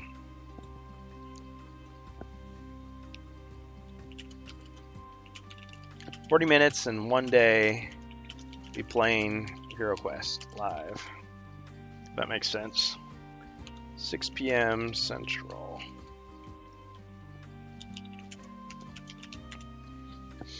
Yeah. And right now we're playing the Frozen Horror still, because it's a really long, difficult quest pack. And we're using all kinds of homebrew rules. But we're on the Glacial Gate, quest 5. Or no, we're at Deadly Depths is quest 5. I keep wanting to say the Glacial Gate. We were in there so long. Quest 5, the Deadly Depths. And we're about halfway through. And we've got all 4 hero types. We've also got 2 knights. So, like, depending on people's preferences, we can sub in, swap out heroes. And we got some mercenaries. Tubbernaut says, yeah, I tried doing it on Tabletop Simulator and I suck at it, so I grabbed a few phones and did a jerry rig setup in the dining room to play with the boys online. Well, that's great. That's awesome. I too had a lot of trouble with Tabletop Simulator. It's not the easiest or most stable program to use, but I'll tell you, I had way more problems back when I had when I first switched from Windows 7 to Windows 10. It didn't work at all for like months and months and months, like a year, 2 years. And then there was an update, but then I didn't know it was out. So like I went for another year without using it. Everybody was telling me, "Oh, Tabletop Simulator is so great." I'm just like, shut the heck up. Like I can't use it at all. It's a fat lot of good it does me. But it's like finally, okay, I'll try it, and it's like it works. What? So tried it with my VR headset, didn't go well. Well, I thought it would be more interesting to play it in VR, but I don't have a VR setup, so it it took me about an hour, maybe hour and a half to figure out just to get used to the controls. It does have a learning curve to it, and you got to buy it, and you got to set up your Steam account and everything. So if you're not used to doing that, it's kind of a hassle. But if you don't have the game at all, it's easier to do that. Yeah, spend $20 and a couple of hours versus ordering the game for $135 and then waiting 2 weeks for it to be delivered. It's just the controls. Too many buttons and keys, too easy to break things. Yeah, and it does rely on the fans to maintain their mods well, because some of those mods, like they're stored in cloud storage, and you try to load it up and like half the assets aren't even there. But usually those authors are pretty hardcore, so you can message them and be like, listen, dude, your stuff's broken. Can you please fix it? And they'll have it up in a couple of hours. It's like, oh, didn't realize. But yeah, they got Hero Quest, they got Battle Masters, Space Crusade, all that stuff. And things like the objects don't snap to the board very well, stuff like that, kind of annoying. I agree. It's not the same as playing the actual board game. But, you know, if in a pinch, it's a way to do it. And what I thought was, like, when I do these Hero Quest fan games, I play as Zargon, and I don't mind playing as Zargon. But if we want to have like a guest Zargon, or for some reason I'm at my computer but away from my actual game, like we could use Tabletop Simulator, I don't object to it. The fact that it works now is a load off my mind, and that I know how to actually control it more or less. I mean, it's not any quicker. Like if you're trying to get a quick game in, forget it. I mean, it's still going to take you a lot of time because you got to synchronize something. There's a 10-second delay. You got to wait for the chat to interact. I just naturally play kind of slow, so it's going to be if you want to win the game in 45 minutes, that's probably not going to happen unless everyone gets killed. But I don't mind. It's entertainment, and if you're watching it on the VOD on the replay and you want to put it at double speed, I don't care. Yeah. All right. Well, I appreciate everybody joining. Again, I wish I didn't have more. I wish I had more to talk about, but like I said, after Gen Con, it was kind of just like wait and see. I would like to see the back of the Rogue Heir of Elethorn hero card. I'd also like to see what the Elf quest book looks like the actual inside of it. Like, has anything changed? Excuse me, anything at all? Cheers, Dead Gamer.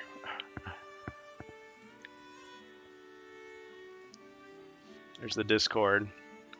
Yeah, I think if there would have been any news, we would have heard about it.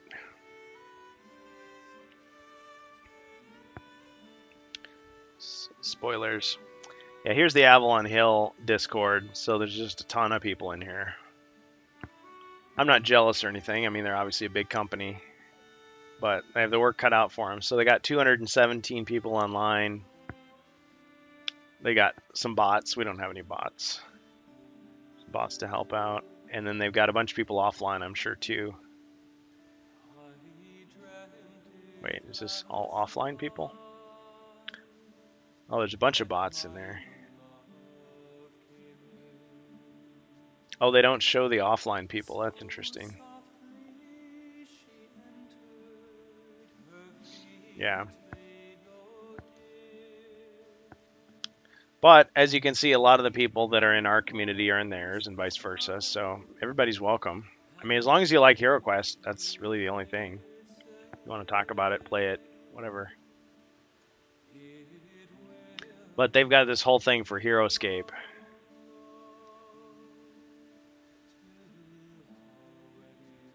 Yeah, and everybody argues about the order of the quests. It doesn't matter that much. It's just, I think you should do it by difficulty. Like, do the easier quests and then do the harder quests. But people jump in and it's like, yeah, I just want to play this one. Okay, just jump right through it. Yeah, there's HeroScape. I've never played HeroScape, so I don't know the first thing about it other than just what it looks like and what people have said about it online recently. But it was a big popular game, so for those fans, I'm glad to hear that they've got their game back, and I hope they do it justice. Sounds like it's pretty much the same as it was before, just reprinted, so it's easier to get. But it may have been easier for them to do that versus HeroQuest, which was a Games Workshop and Hasbro Milton Bradley production, so they didn't own all the assets. I would love it if they did a collaboration with Games Workshop again, though. I mean, first of all, to get the Chaos Warriors and Fimers back, get the old world back. But even if they didn't, I mean, just getting... I mean, they're really good at sculpting miniatures. If we could get, like, Advanced HeroQuest back, I mean, Space Crusade, all that stuff would be super awesome if it were available again and you didn't... Because the only way you can get that stuff now is to, yeah, just buy vintage versions online, which is going to cost you a lot more. It's not going to have modern build quality necessarily. Although they were pretty well made for the time, I thought. Not a greedy man. Give me Bloody Space Crusade 2.0. Yep. If they have to call it something else, I mean, it was also called Star Quest, but it could be Space Quest, Hero Crusade,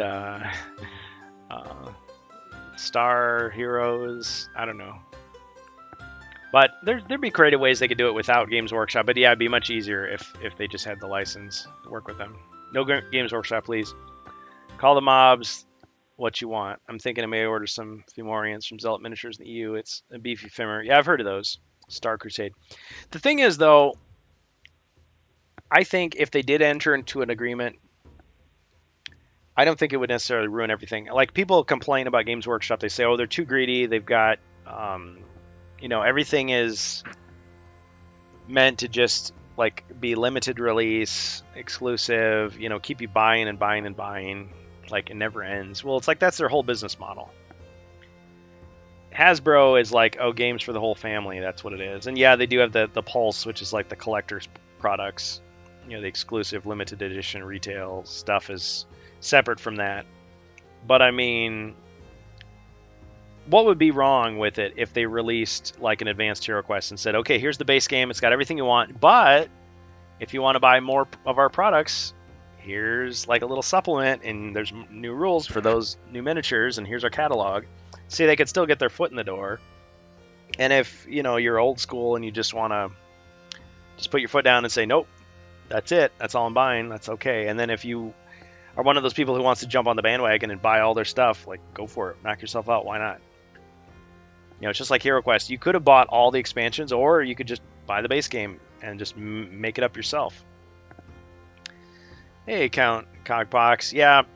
So today was our HeroQuest discussion day. We were just going back through the Pulse campaign and kind of looking at the website because now it's been archived.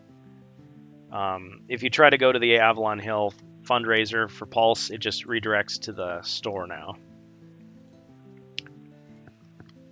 But anyway, I was just kind of like looking at it again for old time's sake, just kind of where we've come. So this is where it goes now. And they raised the price, $134.99, so $10 more. Still limit 1 per customer. Oh, no, I guess you can buy as many copies as you want now. But, I mean, it's not really something you can scalp. Okay. We don't want 49 copies, not really. Because scalpers are kind of the bane of the existence of this whole community, unfortunately. It's like, oh, we're just going to buy up the supply, we're going to charge you whatever we want, and you're going to pay it because you have a fear of missing out. It's like, that's not cool.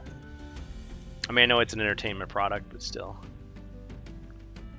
Let's look at these reviews here. That's cool. But yeah, I mean, I was just kind of nostalgic about that first page. Now this is obviously the modern version. Yeah, they don't want people to confuse. They want to save memory, whatever. Okay. Avalon Hill has all the rights aside from Chaos and Fimmer. Yeah. Chaos Warrior specifically. I guess the word Chaos is not copyrightable, but Chaos Warrior is. So they use the term Dread Warrior, which was an alternative name for the...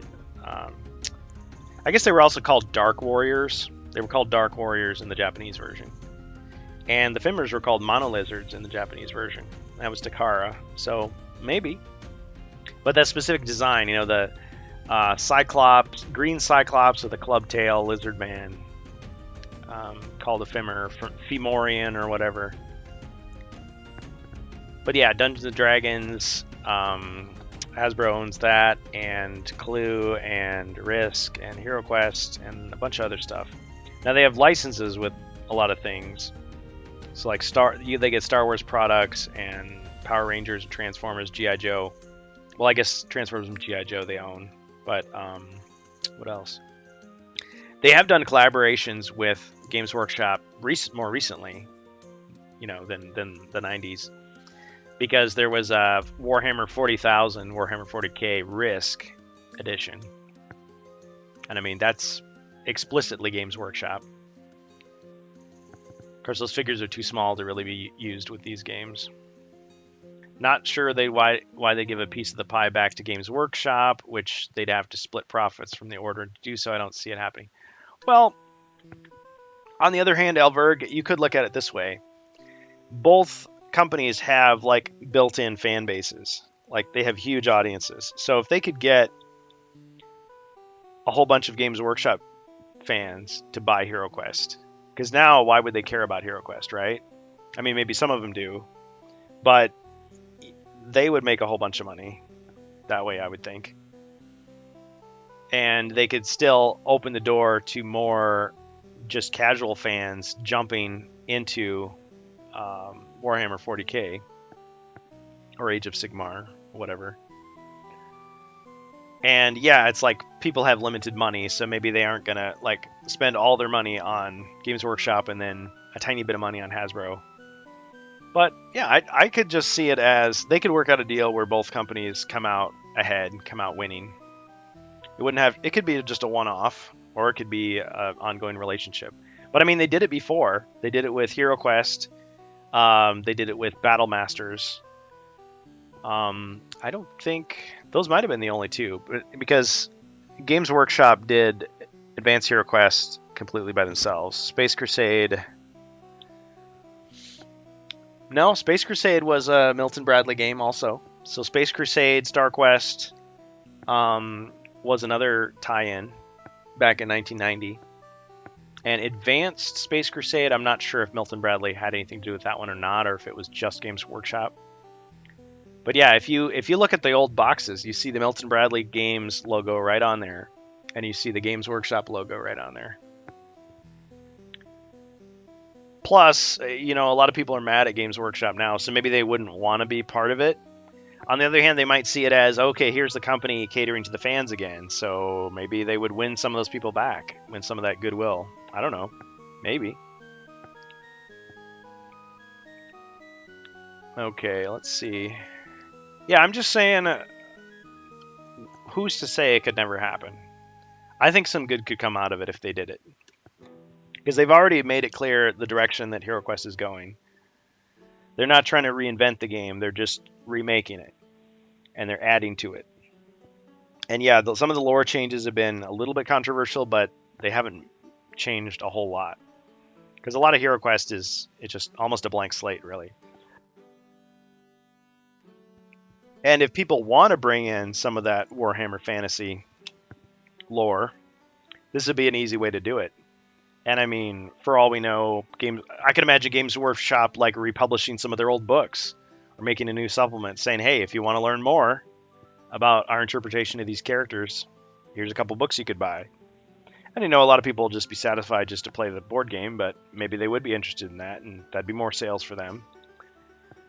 I'm not a marketing expert, but I'm just Seems natural to me. So Codpox says, I do have the Mythic Tier and Guardian Knight pack. Very pleased with the purchases.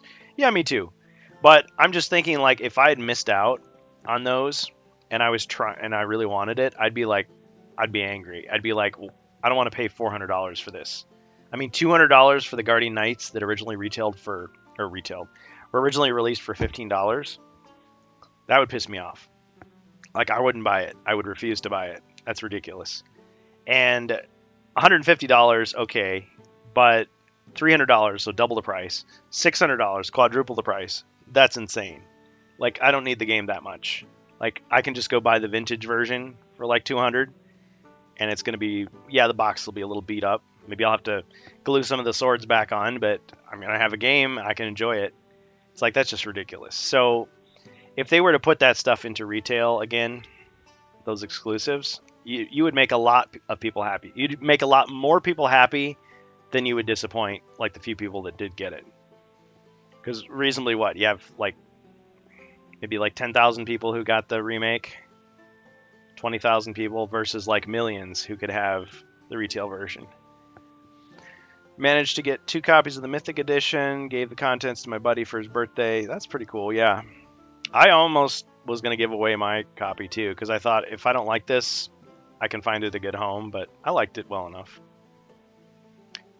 I mean, we were going to open up the box on camera and do an unboxing. That's what we did, because a lot of the contents of the book, we didn't know if they were going to change a lot of stuff. And it ended up they didn't change anything, really. Just some word substitutions, and I think there was maybe like 1 or 2 errors, typos. But they didn't change the lore, they didn't change the rules. It was the same old game, and that's what I wanted. And I thought, yeah, it's good enough. I'm not going to have to reprint anything to make it feel right for me. I still bought a copy for my buddy, though. Got him the retail version. Elberg says if they were hurting for customers to buy a product, I could see that. Well, see, I don't see it has to be a desperation move. I mean, yeah, Games Workshop could say, we don't need you. Hasbro could say, we don't need those guys. But I feel like from the start, the natural thing would have been to say, let's work together with them again. Because it was such a success. It was probably more effort for them to remove all the Games Workshop references and change everything so it didn't quite look like their stuff than it would have been to just work with them and meet their demands and share some of the profit with them. I don't know. The idea that this is the only way it could have gone, I don't think is true. I think it could have gone a different way, and I think it still could. Because imagine if they released like a Warhammer Fantasy edition of HeroQuest, like sometime in the future. Kind of like you have those themed versions of Monopoly and Risk and Clue and everything. And they could have just designs that it's like, oh yeah, that's a Wood Elf. That's the White Dwarf. That's the Chaos Warrior. Even if they don't call him a Chaos Warrior. That's a Fimmer, even if they don't call him a Fimmer. I mean, whatever. Or whatever. They could make it a Lizard Man if they don't want to make it explicitly a Fimmer. But that would just be really cool, and I think there's definitely people out there that would buy it. I did have to buy Guardian Knights on eBay for $170. Man, Count Cogpox, I wish you hadn't done that. I mean, you do what you want with your money, but that was lame. I didn't tell the wife about that one. Yeah, it's kind of embarrassing. I mean, 2 figures for $170 and a couple of cards you could have printed for 50 cents a card.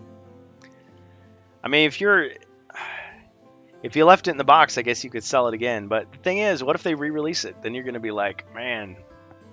Well, I hope you either get a good price selling them back, or you get a lot of use out of those.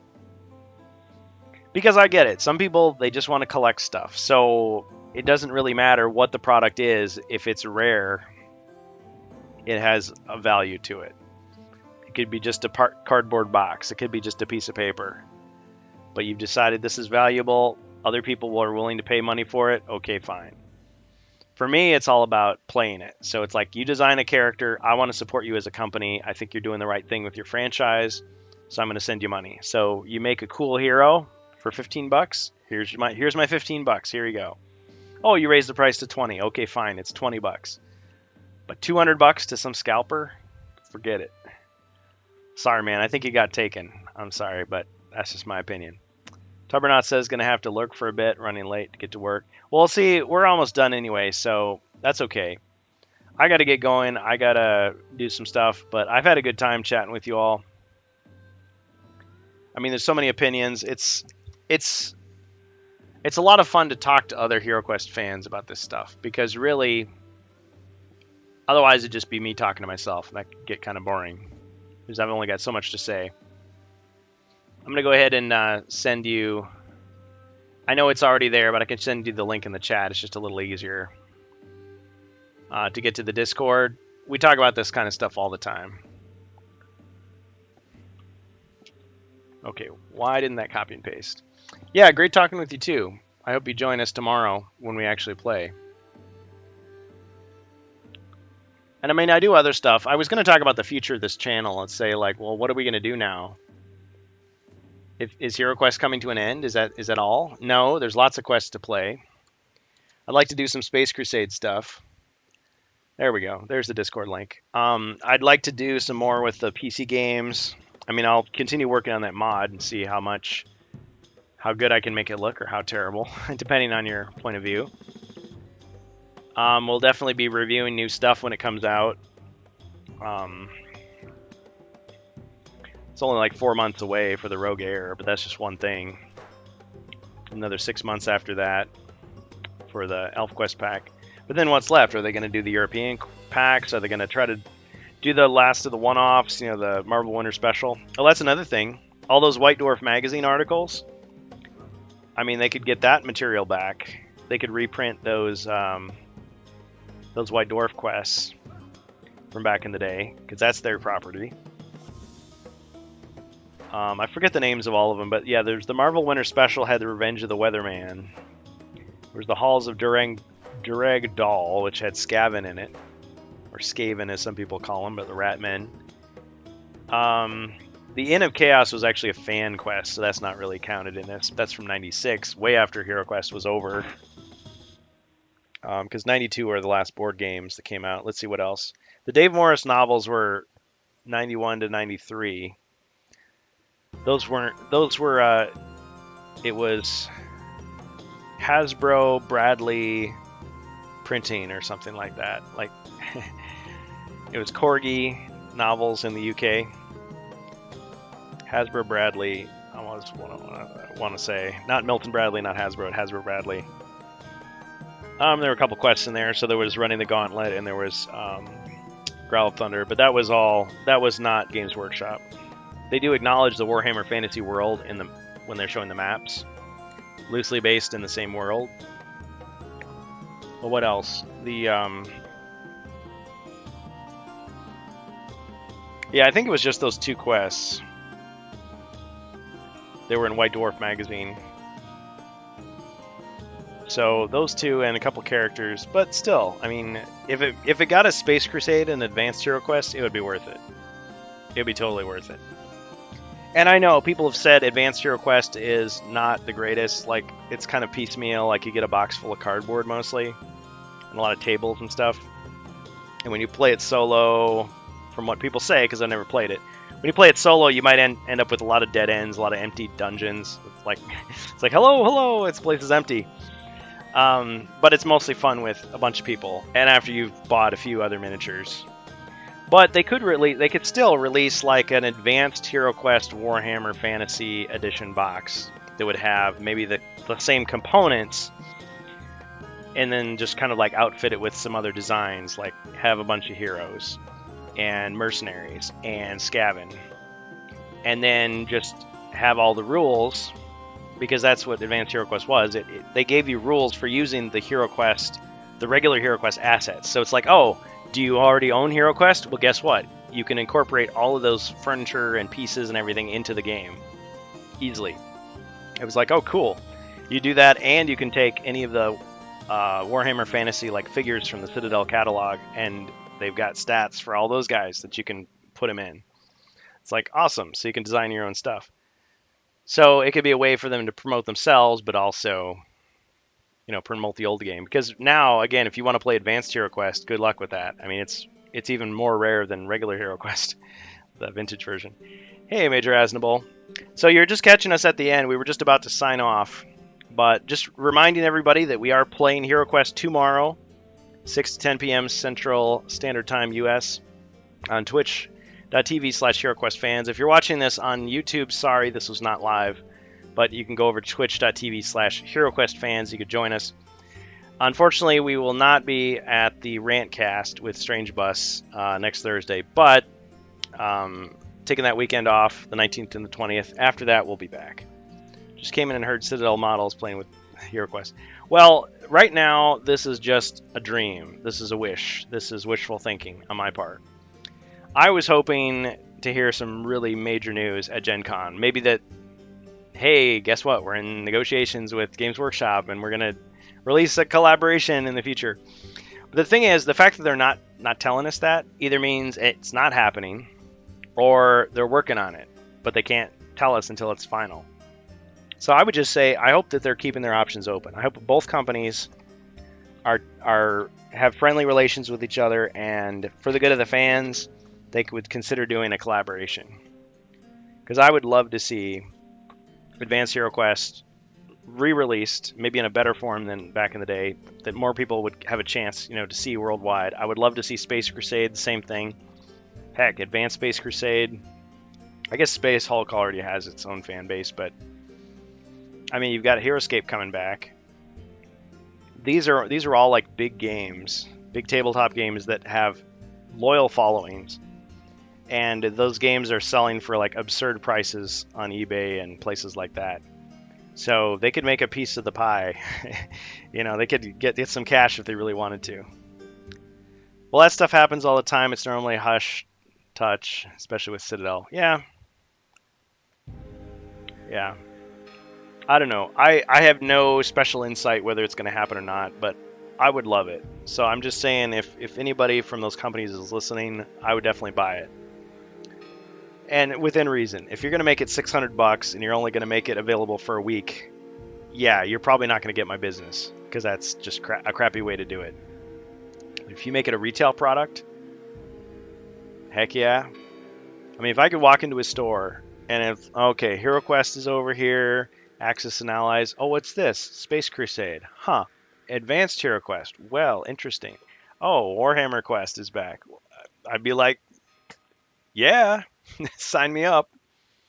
If it's less than $200 and it's easy to obtain like that, I would definitely get into it. And you'd get a lot more casual gamers who would try it. Probably not 200, but like less than 200. You'd get a lot more people who would try it, and a portion of those people would become loyal fans and would keep buying all their wider stuff. Because really, I don't have the budget to be a war gamer. I don't have the time to be doing that. I'd have to drop my other hobbies to do that, and I just don't want to. Some people do. I mean, you do what's fun for you, but I mean, I would buy those board game versions. Because Space Crusade is its own game. You don't have to be a part of Warhammer 40k and all that community to enjoy it. But if you like it and you want more, it's like you can jump into the bigger thing. Advanced Space Crusade, Warhammer 40k, Space Hulk, whatever. Just like you can enjoy HeroQuest and Battle Masters, but you don't necessarily have to jump into Warhammer Fantasy or Age of Sigmar, but you could if you wanted to. And if you have that pipeline, it's like, okay, they're going to get new customers. But it's not like Hasbro is going to lose those people, because people will still buy it, So, yeah. Anyway. All right, well, I've said enough. We're almost to 6 o'clock, but like I said, I'm going to sign off. Thank you all for joining us here on HeroQuest Fans. Definitely check out the Strange Bus. I'm sure he's still doing stuff, even though we're not doing the Raincast this week. And probably not next week unless he gets another guest host, just temporarily, because I love doing it. I'll be back. I'm not quitting. I'm not retiring by any means. We'll have plenty more on HeroQuest Fans for the future. We've got lots that we can talk about, lots to cover. But I'm just glad that we've kind of reached a point of stability in our community where people know it's back. The products are going to be around for a while, so new people can come in pretty easily. It's not just this, secretive club anymore. And you guys know where we are. You know what we're about and what we do. And so we'll be around. So yeah, we'll have 4 hero slots tomorrow, and Jacer brought us a potion. So we'll have at least one bonus potion for next time. I'll definitely honor that. Great. Okay, well, take care, everybody. Thanks, Darth Zirian. Hope to see you then as well. So thanks for joining us in HeroQuest fans. All right, bye.